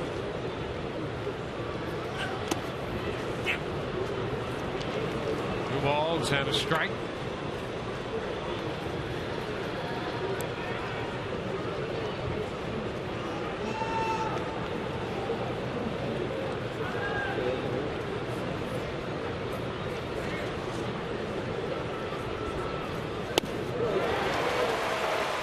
Two. Big cut out in front.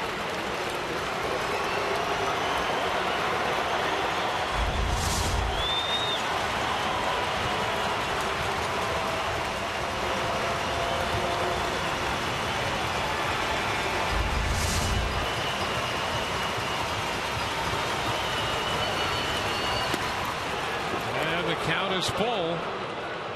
3-2.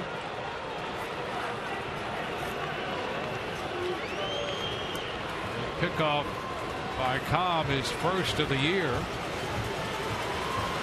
the bases are empty with 2 outs and a full count on Davis. Mark Reynolds on deck. 3-2. Got him. Struck him out on a changeup. 10th strikeout of the night for Cobb. One that takes care of the Brewers. It's a 1-1 tie.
The 7th inning here. Fans taking their 7th inning stretch.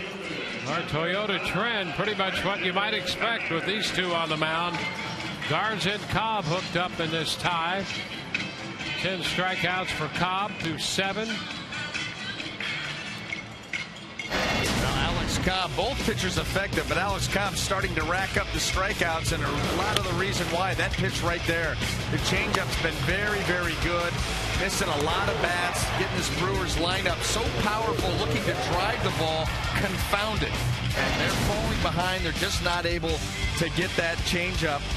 And Matt Garza, he's been mixing his pitches well. You know, he started off the ball game. That fastball was very sharp to both sides of the plate. He's come in with the curveball here as the game has moved on. The slider's been pretty good. Haven't seen a lot of changeups. That may change now. Both of these guys throwing great games.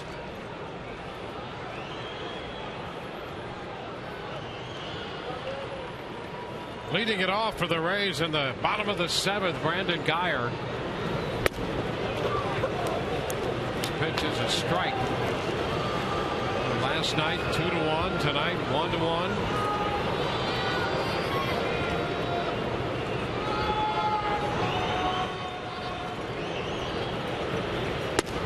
The bunt attempt and threw it for a strike. 0-2. Would have been tough too, because Ramirez still playing him in over there at third base. He was even with the bag, and now with 2 strikes you see him start to peel back a little bit. He was right there up along that cut once again. And Guyer was able to shoot one by him early in the game for a double. It's a ball and 2 strikes.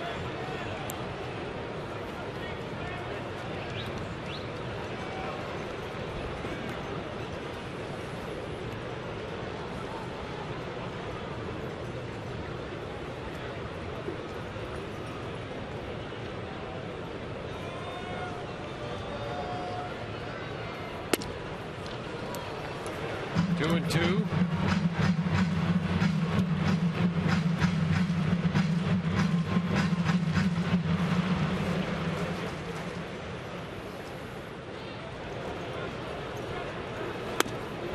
And now the count is full. Guyer's worked it all the way out. Garza coming off a 27 pitch 6th inning. His pitch count had been great until the Rays pushed him 27 in the 6th. Now full count here to start the bottom of the 7th. Guyer fouls it out of play the other way.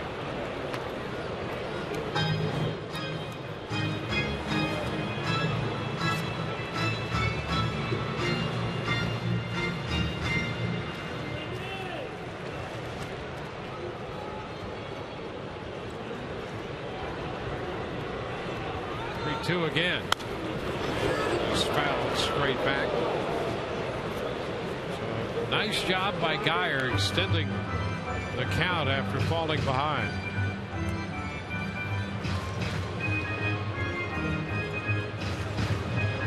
Rays coming in 2 under 500 at 52 and 54.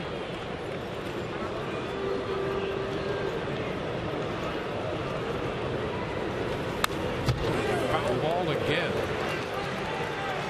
Last night's win 2-1. The Rays have 9 wins when they've scored 1 or 2 runs. 7 of those before the month of July. Early in the year, some low scoring games.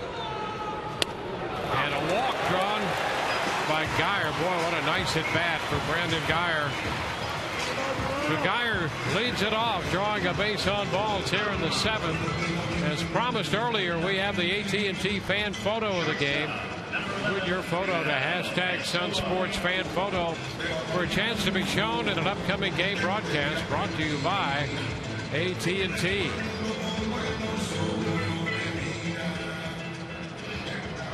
Man at first. In action in the bullpen, Zach Duke, who was in the game last night, going here in the 7th inning tonight. One of their go-to relievers. Escobar showing the bunt, takes the pitch down, covered up by Lucroy. Rays may go with a little small ball here. You've got Casale on deck. If Escobar indeed sticks with the bunt and is able to be successful, It'll be interesting to see if Joe Madden goes to his bench. It'd be an interesting decision too, because if he does that, then you may see Duke coming in right away. That's why he's up. Escobar showing bunt early and a step back by Garza. It's these leadoff walks that give you the options. And just as quickly as the Brewers were able to get one off Alex Cobb, he picks Ryan Braun off, took care of that problem. Escobar pulls the bat back and takes the pitch up. He had squared early and then got it back, but the pitch was way high. That may be something that they know a little bit about Matt Garza. You never see the Rays square around this early and then pull back. That could be something internally that they're going to pull out here now. They've worked themselves to a 2-0 count.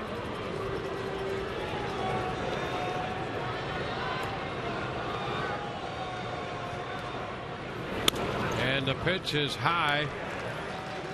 Now 3-0, and you can see Escobar showing bunt there.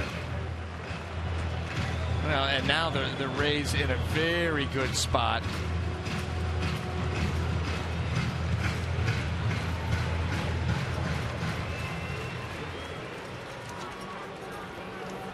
Well, the Rays showing bunt here with Escobar. And there's a strike. Pitch in the upper reaches of the zone.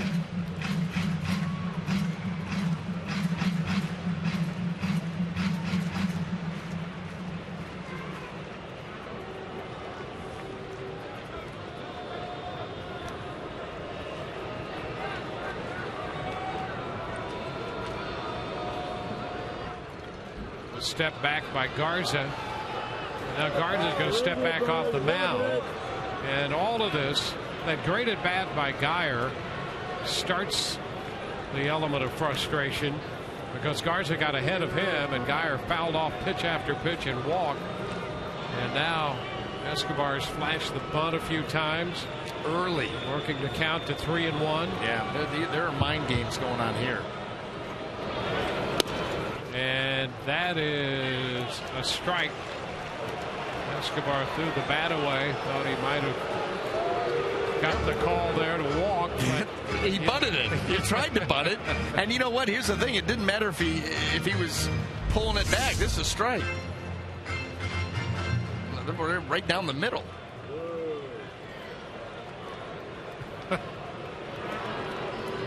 That's a tremendous try.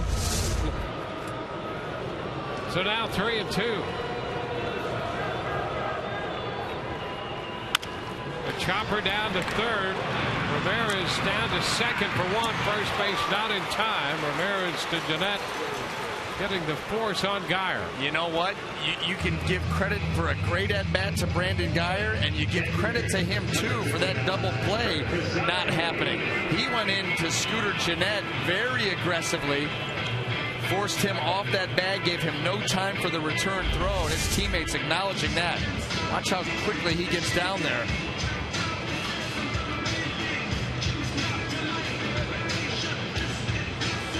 Boy, that's the kind of baseball you love. Aggressive, clean. He may not have gotten him anyway, but Geyer was going to make sure of it. Yeah, those have been the interesting things. You know, Geyer made a nice play in the corner and left to prevent an extra base hit. He does a lot of small things like that help you win. Now there's a foul ball to Casale and a strike. Casale didn't think he made contact. And Bill Wilkie says, no, that's a foul ball to strike.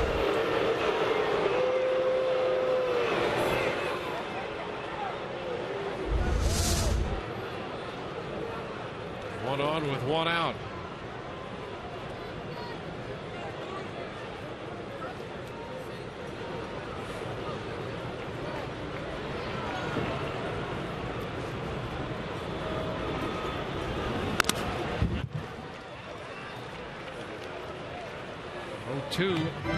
But in regard to the sacrifice attempt, the Rays showing the sacrifice and then eventually hitting in of the fielder's choice.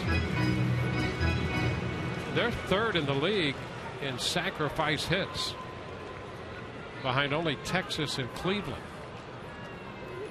And that's not usually by design, but I think the way the offense struggled so early in the season, you say to yourself, we need to start manufacturing something. This pitch is down.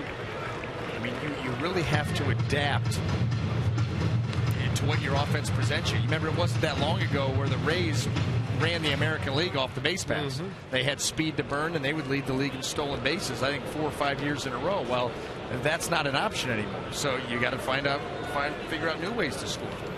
And in the first couple of months, they were trying everything to try to figure out a way to score a run or two. Oh, Bobby Henry finally found a solution, apparently. Ground ball to third. Ramirez takes this one to Jeanette. His throw high, but Reynolds kept his foot on the bag, and that will retire the side. And around the horn double play. Joe Madden's going to come out to talk that one over with John Tompane, thinking that Reynolds' foot may have not stayed in contact with the bag. There's another look from our angle. He apparently did maintain contact. So it's a 5-4-3 double play, and we are tied.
We go.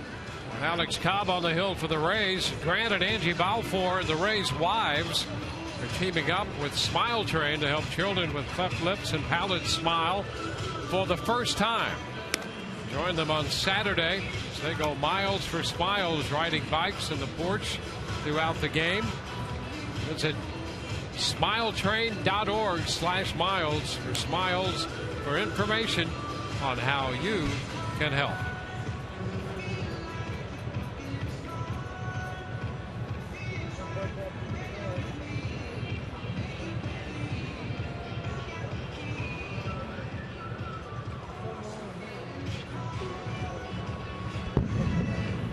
Through 7 here with the Rays and the Brewers tied 1-1, and I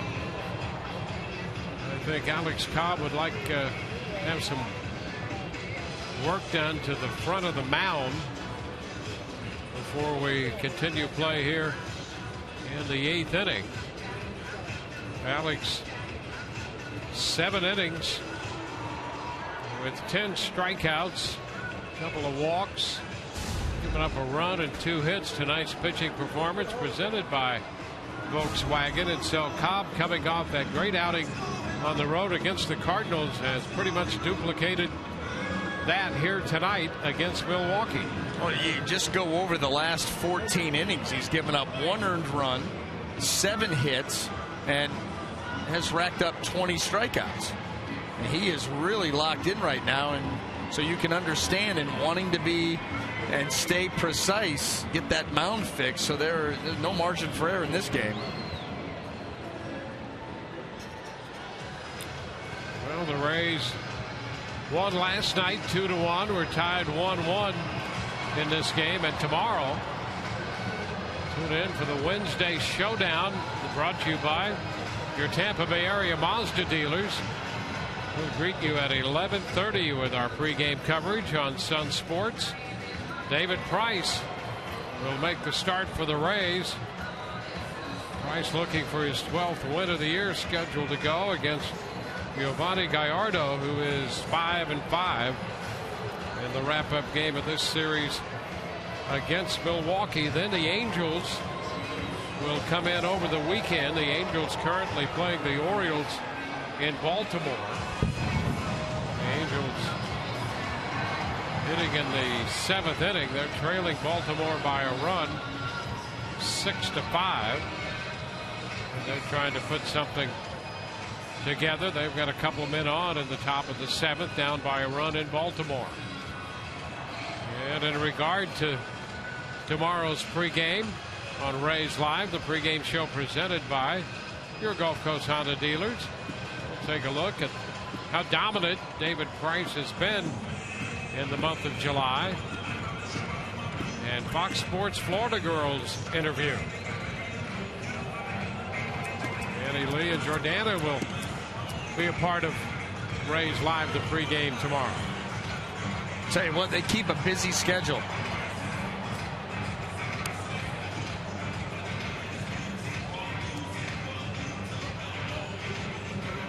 See Alex Cobb right there, finishing off some warm-up pitches after grounds crew takes care of that issue on the mound. It was quick. Go out there, replace some of that clay, pound it down, make it just like new.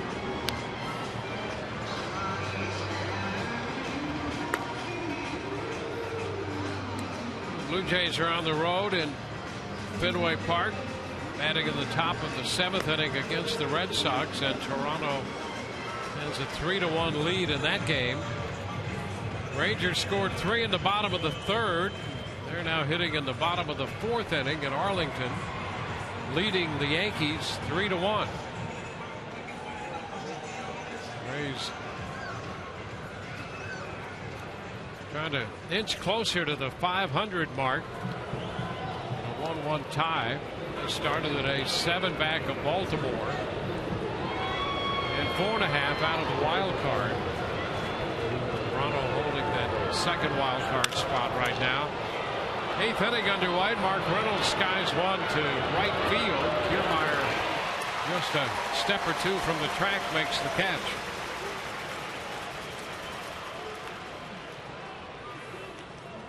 One out. Brings up Scooter Gennett, who has the run batted in for the Brewers. He hit a fly ball to center field, scoring Ramirez in the 5th inning.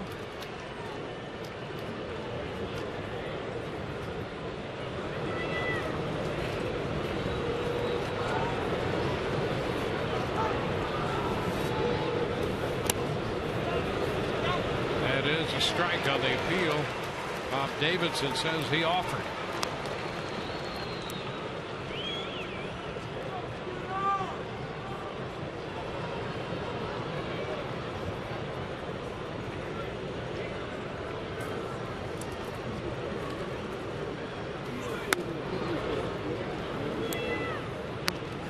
One. Breaking ball. Missed.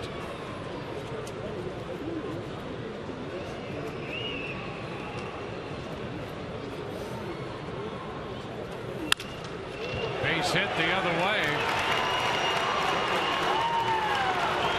Soft liner into left. Gennett picks up a base hit. The ball had elevation. You see right there. Change up, stays up. And even though it's off the plate, Gennett can reach it. And he doesn't have to hit it hard. Right off the end of the bat, clears Evan Longoria with a 1-out hit.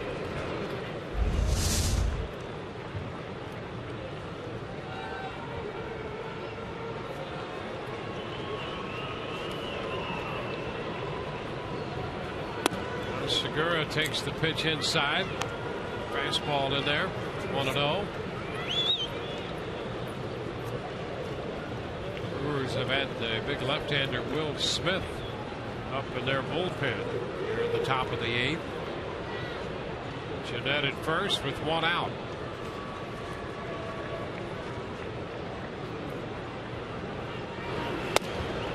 That's a strike.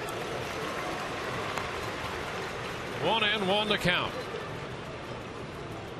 The Rays bullpen, on the other hand, quiet right now. This inning is in the hands of Alex Cobb. Not a bad thing the way that he's throwing the ball tonight.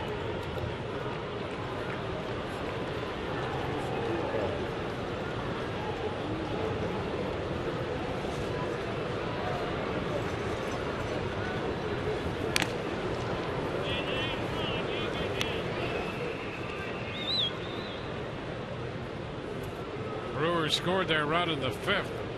Ramirez opened with a base hit, eventually scored on a sacrifice fly by Jeanette, and now it's Jeanette, the runner, at first with an out in the 8th in this tie game. And do they try this battery of Cobb and Casale? Jeanette 6 out of 8 on the season stolen bases.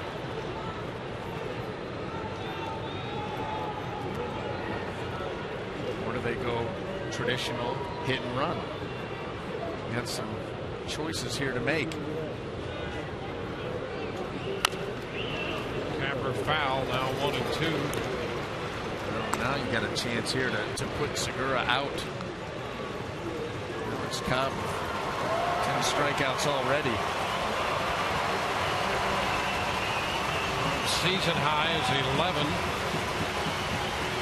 Came back in June on the road in Houston.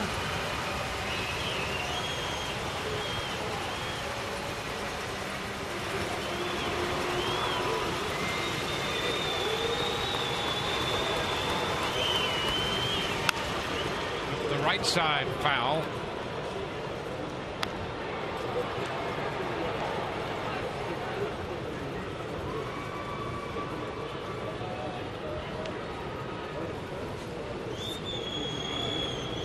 Schaefer on deck. Been victimized a couple times by the changeup tonight.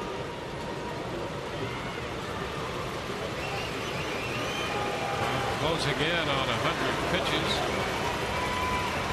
And a swing and a miss. He gets Segura. Got him on a fastball for strikeout number 11, matching the season high.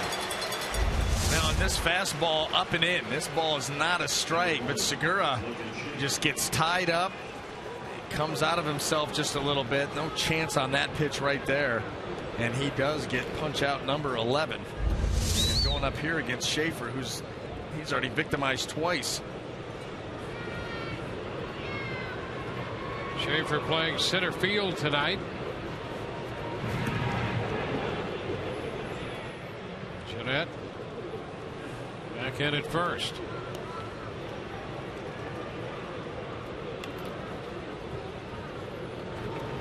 Rays have 5 hits. Brewers have 3.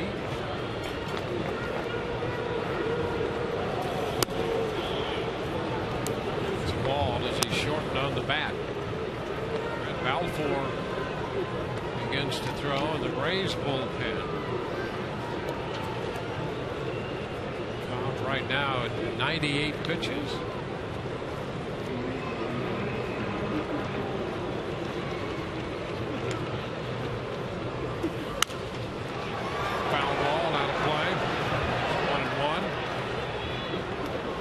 Made 104 pitches in 7 innings in St. Louis when the Rays got the combination shutout, winning 3-0.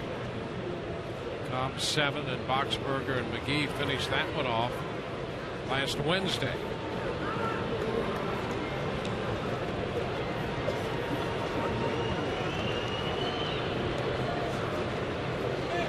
One count on Schaefer. Ground ball, foul outside of first. Now 1-2. The wait is over. Come out to support the Rays when they take on the Angels Saturday, August 2nd. And the first 20,000 fans receive a Joe Madden Mr. Potato Head, courtesy of GTE Financial. For tickets, visit RaysBaseball.com or call 888-FAN-RAYS.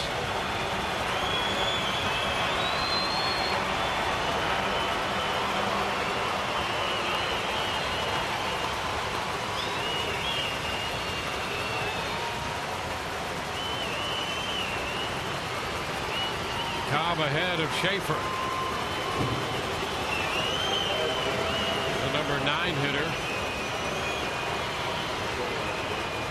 Gomez is on deck. 2 outs. Jeanette is the runner at first. Yeah, and this is a big hitter here. And obviously Alex Cobb up 1 and 2, but you don't want to see Gomez again. You've had success against him all night, but you'd rather just keep him in the on-deck circle, let him lead off the next half. And Schaefer is out on strikes as soon as the putout is complete at first. Schaefer tried to hold up, could not. Bottom of the 8th coming. We're tied 1-1.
One tie on to the bottom of the 8th inning. As we look at our game summary, Matt Garza and Alex Cobb have been hooked up in this one.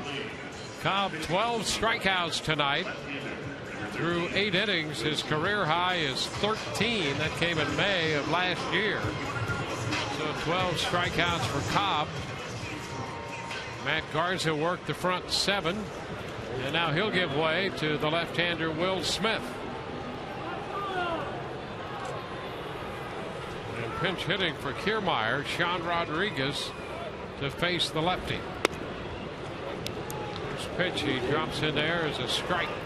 Will Smith has been reading the scouting reports, knowing that Sean Rodriguez is going to hunt a first pitch fastball, and so he's able to come right in and drop a nice curveball in there for strike 1.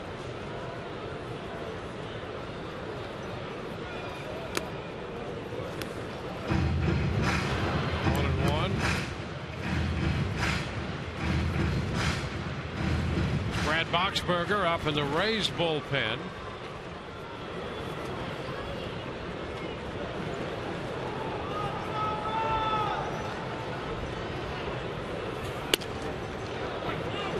A strike on the outside part of the plate with a fastball at 96. You can understand why he leads the team in appearances. with those 54, with the stuff that he's featured. Good curveball, 95 miles an hour on the fastball from the left side.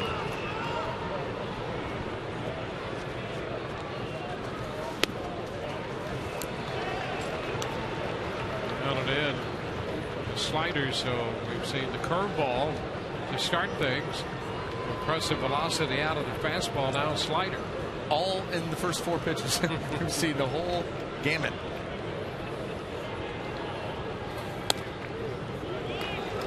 Missed with a fastball, and the count is full. Mid-90s fastball. Well, and now, if you're Sean Rodriguez, this is where he can be dangerous. When he can eliminate pitches. We're probably going to sit on the fastball right here in a full count, knowing Smith does not want to walk the leadoff man. And he walks. Does anyway. Missed with the fastball. Sean Rodriguez takes over at first to lead off the bottom of the 8th. The game tonight and all season long, Tires Plus donates $100 to the Pediatric Cancer Foundation for every Tampa Bay Rays home run televised on Sun Sports. Zobrist, who homered in the 6th. On deck now is Desmond Jennings. Steps in.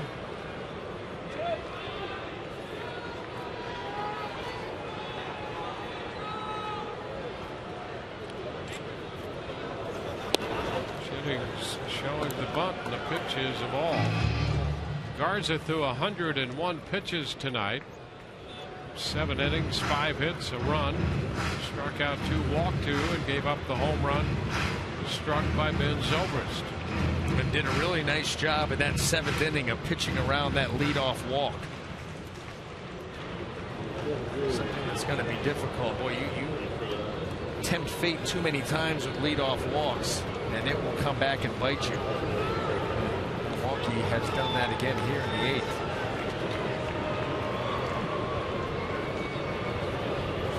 The count on Jennings. And the bunt right side, fielded by Reynolds. Jeanette to cover, and the Rays put down the sacrifice, moving Rodriguez up to second. That'll bring up Ben Zobrist with first base open. He got the Rays even with his 9th home run of the year on the T-Mobile Game Changer in the 6th inning. And the thing about that, and where Matt Garza gets so frustrated, was he wanted that ball on the other side of the plate. He wanted a fastball away, and that ended up in off the plate, and he got hurt by it. Now Zobrist from the right side against Smith.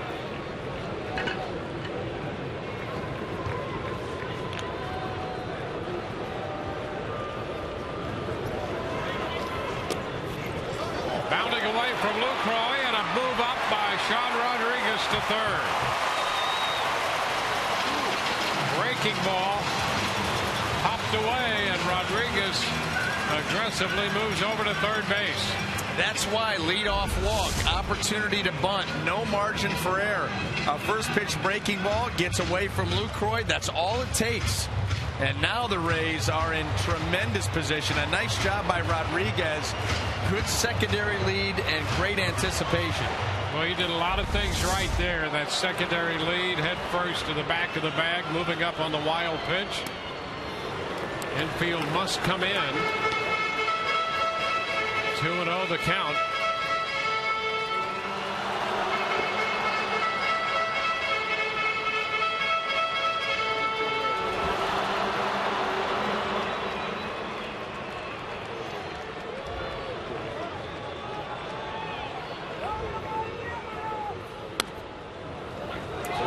Looks at a fastball for a strike. It's 2-1.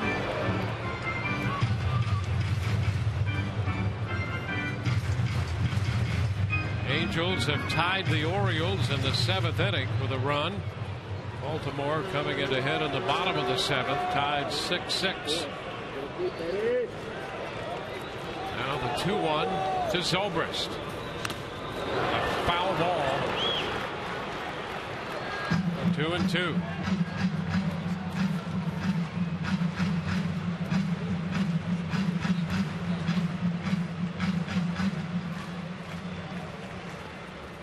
Logan Forsythe out on deck.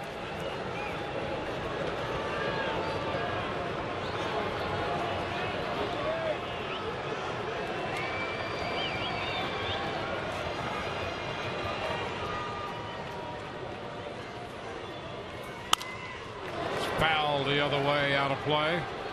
Zobrist battling against the 97-mile-per-hour fastball. Now be wary of the breaking ball below the zone after he gets you to swing at the fastball up.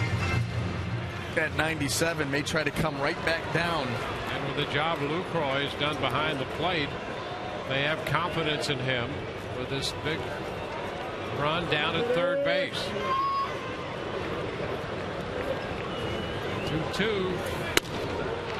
Hard away, a fastball taken for ball 3.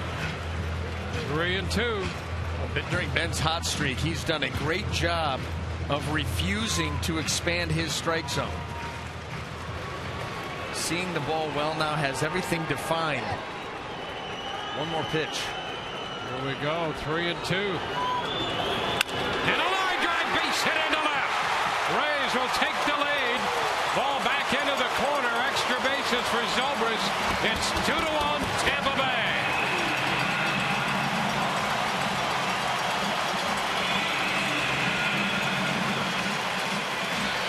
Zobrist has driven in both runs. He doubles home Sean Rodriguez. Well, got to throw a strike here. Want to throw a strike here, didn't have to, but he did, and it stayed in his zone. And Ben Zobrist is seeing the ball and swinging the bat well from both sides of the plate, and he's getting it done tonight. It also goes right back to the leadoff walk. Cannot do that late in the ball game. Able to get out of it in the 7th, not here in the 8th.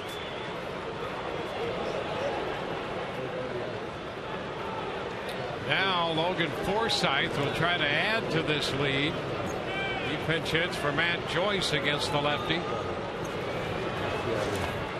And it's low, blocked by Lucroy. Started him with a curveball.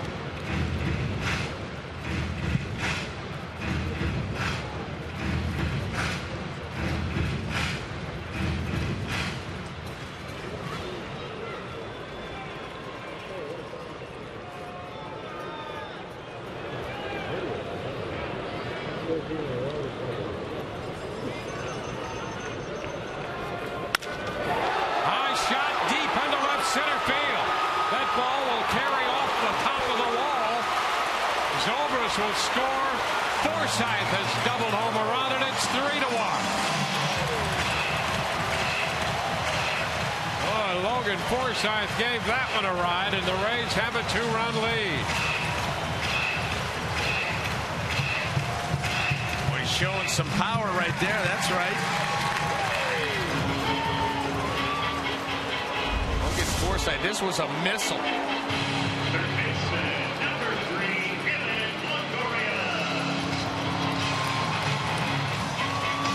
Nice swing by the Arkansas Razorback right there. Did you see that backspin off of Phantom Cam?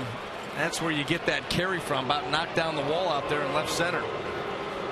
Now they'll walk Longoria with first base open. Well, the leadoff walk keyed this. The Rays with one out put a couple of doubles back to back. Now we're going to take a look at that backspin again off the bat of Forsythe. Backspin coming in on the fastball, and then you're going to see immediate backspin going out, and that's why that ball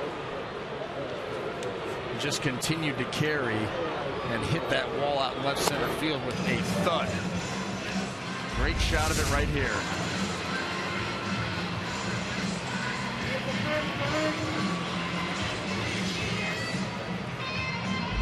So the walk puts runners at first and second with James Loney due up. There'll be a visit to the mound here. The big left-hander Will Smith. Garza worked 7, gave up a run, and now the Rays have 2 off Will Smith in a third of an inning.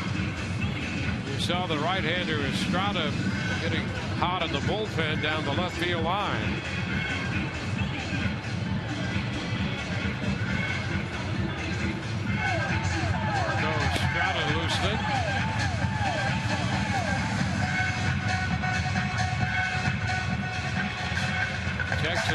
a run at home in the 5th inning on the Yankees. Javier and Sebia homered in the bottom of the 5th to make it 4-1 Texas. Blue Jays lead the Red Sox in the bottom of the 8th in Boston 3-1. Here the Rays lead 3-1 in the bottom of the 8th, and James Loney bats against the lefty Smith. Ball 1 outside.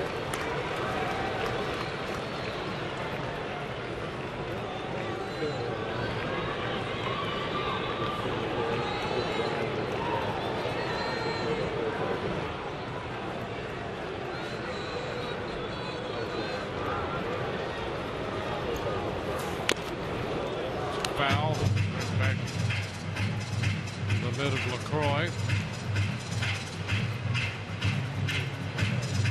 Boxberger ready in the bullpen, and Balfour has started to limber just in case the Rays expand this lead.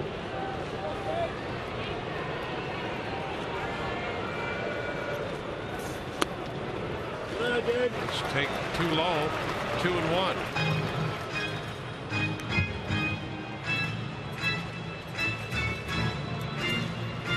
Milwaukee scored a run in the 5th inning. Rays got one in the 6th on the Zobrist home run, and they have 2 here in the 8th. Zobrist and Forsythe with RBI doubles. That's ball 3, 3-1. It's circumstances like this why you felt that Milwaukee's best chance was to win that game 1-0. Maybe add a run late, win it 2-0. Once the Rays got back to even with the way that Alex was throwing the ball and what was lurking in the bullpen, you felt really good about your situation, and the Rays have come alive here in the 8th inning. 2-run lead, looking for more. And there is ball 4. The bases are loaded. Loney takes a walk to first base. Brandon Geyer's going to be the hitter. Brewers doing some checking with the bullpen, and that's going to be it for Will Smith. Ron Renicky out of the dugout makes a call to the bullpen. Back in a moment.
Chance for more. Friday, August 1st, you can get more. A pair of Joe Madden wine glasses exclusively with the purchase of a Tampa Bay Times ticket tandem when the Rays take on the Angels. No need to choose between red and white since you get 2 glasses. For tickets, visit RaysBaseball.com/tandems or call 888-FAN-RAYS.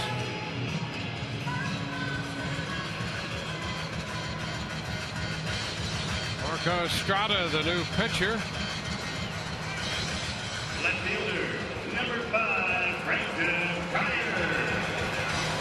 Estrada had been starting. He's 7-6. This is his 21st appearance. 18 starts.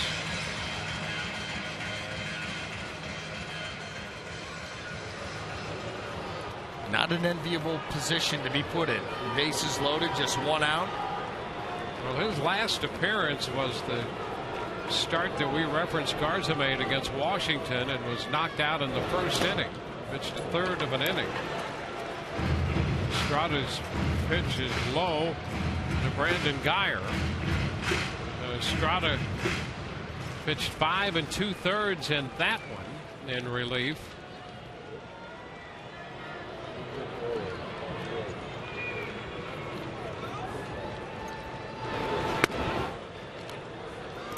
Strike, 1-1. Off speed to Geyer. Forsythe at third. Longoria at second. Loney's at first.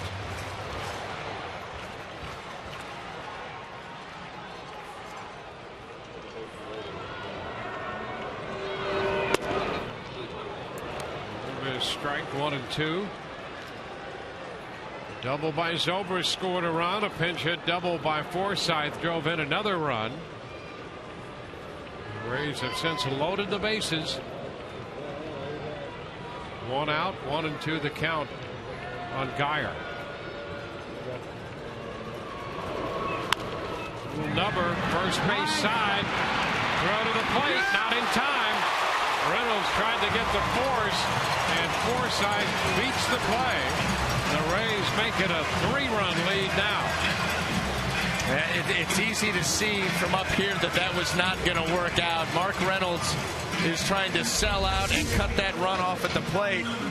Runner's going on contact. Mark Reynolds has to come a long way and never going to be in time.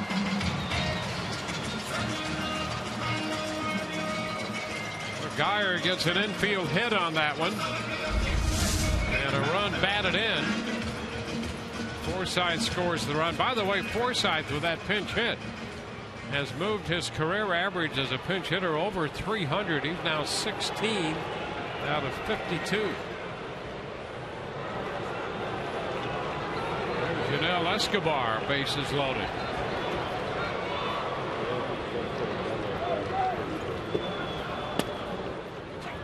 Strike on the outside part of the plate. Escobar doubled in the 5th.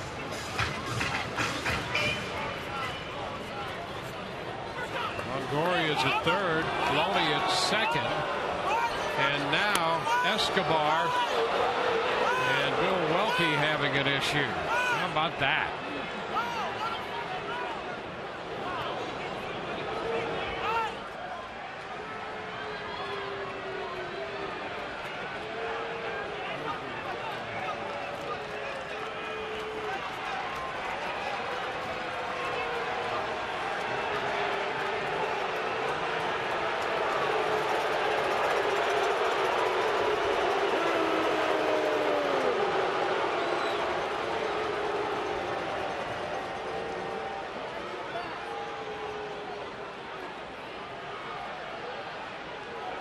Madden upset here.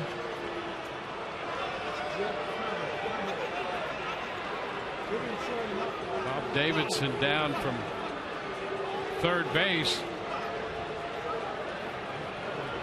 Going to walk Madden away from Bill Welke.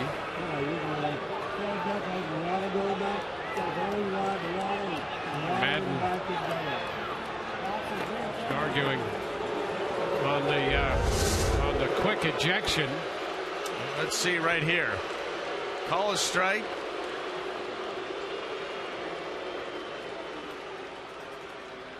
You know, Escobar obviously disagreeing right there. Welke let him have it and then ejected him. Yes, he did. And I'll tell you, it's a borderline pitch. And Escobar, you see this a lot. A lot of talk back and forth right there, not happy about it.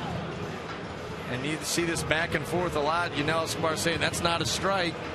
Milwaukee then started to lean in on Escobar. And he was gone. Usually, if you're not saying those things while you're looking at the umpire, you're gone. Escobar was not and got run. So Escobar ejected by Milwaukee. One thing we don't know is what he was saying, and that may have played a role. Figueroa now will take over at the plate as the hitter. And he's out in front of that pitch. Makes it 0-2.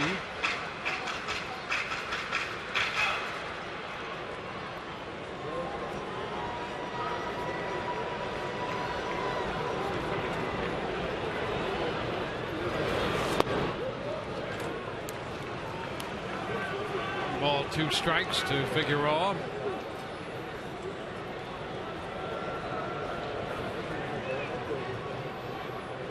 To 1 ball game. Rays lead with the bases loaded in the bottom of the 8th.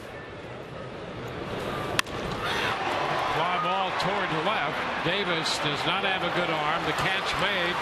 Tag at third, and Longoria is going to score. And the tag on Loney as he advanced to third. So the run did score. So Longoria scores on the sacrifice fly, and the Rays add another run, make it a 4-run inning. Zobrist keyed it with an RBI double. Pinch hit double by Forsythe. Got the other run home. The Rays score 4 and lead 5-1.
Ninth, coming up on Rays Live, the postgame presented by Checkers. Todd DeRustis will anchor the coverage. We'll take a look at the night turned in by Alex Cobb, Joe Madden's press conference, and Kelly Nash will have interviews from the clubhouse. You see Ben Zobrist, big part of the Rays offense again tonight. He's going to play shortstop now that Escobar has been ejected. Figueroa will be the second baseman for the Rays. Sean Rodriguez pinch hit for Kiermaier to begin the 8th inning and drew the walk. And so Rodriguez will be out there in right field.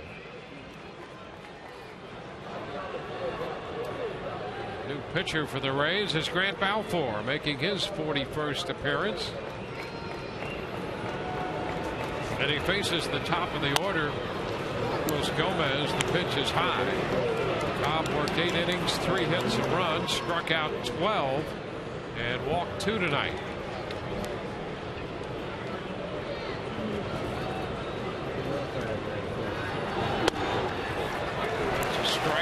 Balfour, 1-1.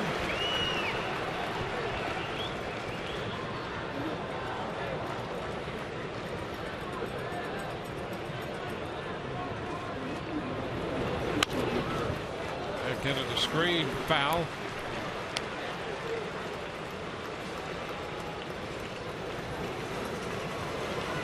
Gomez struck out 3 times against Cobb. There's Jonathan Lucroy on deck. Balfour ahead of Gomez, 1-2. And a swing and a miss. A big cut at the fastball. Strikeout number 13 for Rays pitching. And the 4th time Gomez has gone down on strike. Yeah, and you know what? That's it for DH. He's like, I'm done with that role. 0 for 4 strikeouts, and plenty underneath that. Not really close at all on the Balfour heater.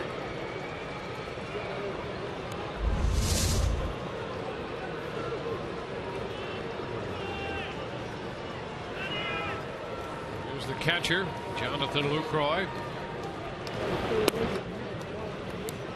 Is down.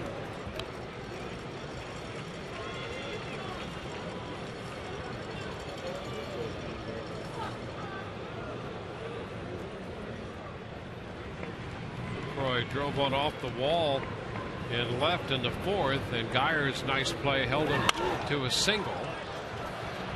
It's fouled back.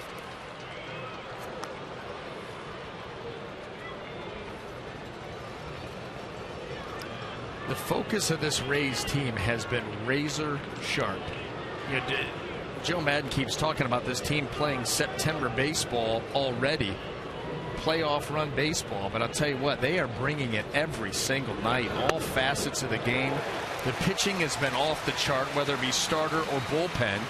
The offense has done enough. The defense, you referenced that play that Geyer made, small play, doesn't even show up in the scorebook, but it's a big play.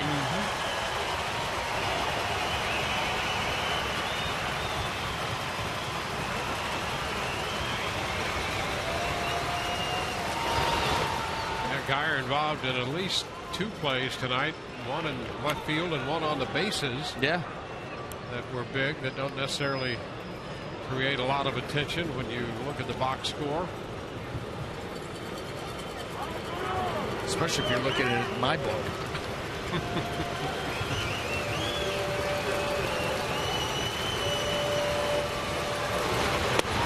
And that is strike 3 call on Lucroy.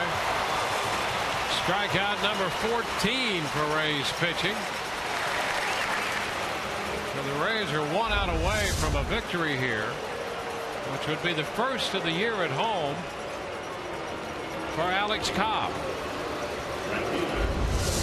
His last victory here at the Trop was against Baltimore on September 21st last year, when he struck out 12 and gave up 1 earned run and 8 1/3. Well, he struck out 12 and given up a run tonight in 8 innings.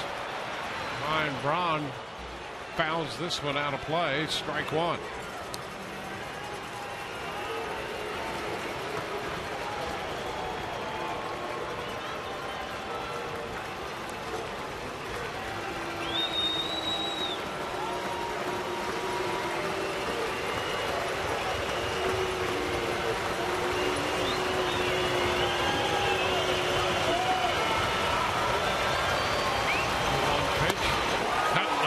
Fastball.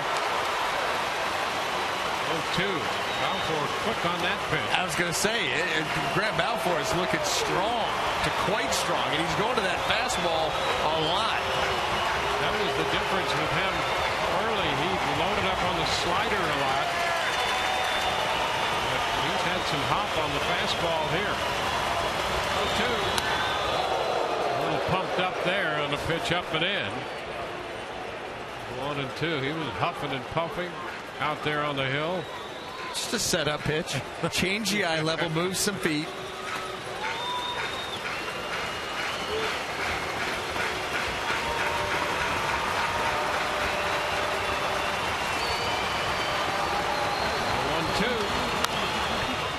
Foul ball out of play. It was Ryan Braun last night, who made the final out of the game on a fly ball to deep center after McGee had struck out Gomez and LaCroix. Well, Balfour struck out Gomez and LaCroix tonight in the ninth. And he's up on Ryan Braun, a ball and 2 strikes. Well, 2-2.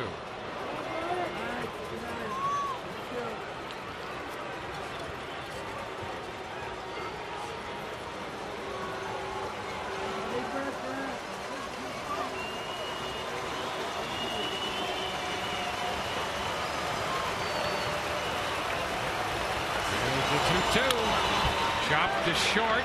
Zobrist. Rays win it. Drawn out short to first, and the Rays win this one 5-1. So they've taken the first 2 games of the series. They win this series, and tomorrow we'll have an opportunity for the sweep.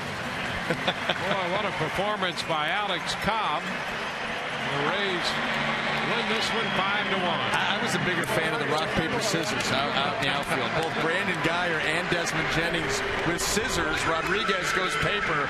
Not going to win that one.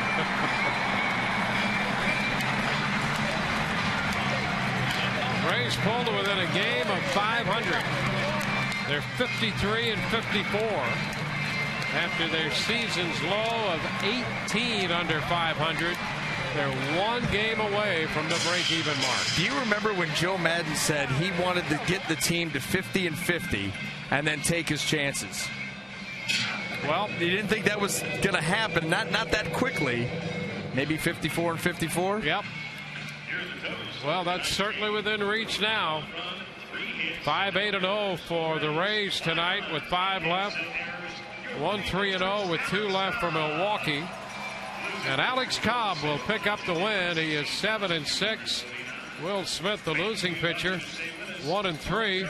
Took 2 hours and 56 minutes before 16,249. Well, Ben Zobrist, a big part of last night's game and a big part of tonight's game. Let's go to the field. Todd Callis standing by with Ben right now. Dwayne, thank you. Ben, some key at-bats the whole night. You faced your old buddy Matt Garza the first couple of times. It seemed like that previous to the home run, you hit a fly ball that he thought might have gone out. Did you feel like you just missed that first one before the home run? Yeah, a little bit. I hit off the barrel, and it was just a little bit too high.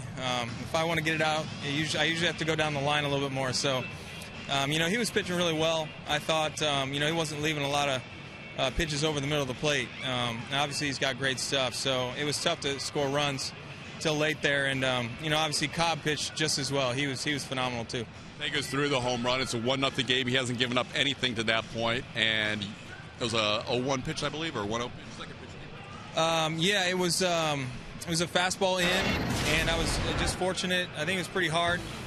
I was just fortunate to get my hands inside of it just enough, and wasn't sure it was going to stay fair right when I hit it, but just blessed that thing stayed right around the pole there. And then you get late in the game, bottom half of the 8th inning, and it seems like one area of the game that you've done well as a team is playing the small ball better. You get Sean Rodriguez with a walk. You bunt him over. He moves to third on the wild pitch. Are those little things going better now? And obviously when you win, it seems like everything's going better, but are those going better than maybe the first half of the season? Yeah, for sure. We're not only getting the signs, but we're getting getting it down and doing the little things. And obviously, Sean getting to third base right there is huge. That's just a heads-up play too. So it was just all those things are big. We've been doing those really well lately, and that's a lot of the reason why we're scoring runs. So they bring the infield in. You're battling against a guy who's looking for a strikeout there. Seemed like you had a real tough take the previous pitch on a fastball, and then you were able to get a breaking ball the next pitch. Yeah, he's another guy that has really good stuff, and it's a real hard fastball and then good slider, and just fortunate that he left that last one right over the middle of the plate, and I was able to get my barrel to it. So, it's tough when you're facing good pitching, but just fortunate that I was able to get some hits. Final question, Ben. You mentioned it earlier with the pitching. You guys have run off 11 out of 12 now, and you don't get that 8th inning rally to be a winner unless you had the pitching you had tonight. No, there's no way. I mean, those guys have been holding it tight long enough for us to get to that point where we have the confidence we're going to score a couple runs late and win the game. So, Cobb was phenomenal. Our bullpen was phenomenal once again, and that's the key to us winning these games. Thanks for the time, Ben. Sure. All right, guys, back to you. Victory for the Rays tonight over the Milwaukee Brewers. It's a 5-1 final. We'll be right back in a moment.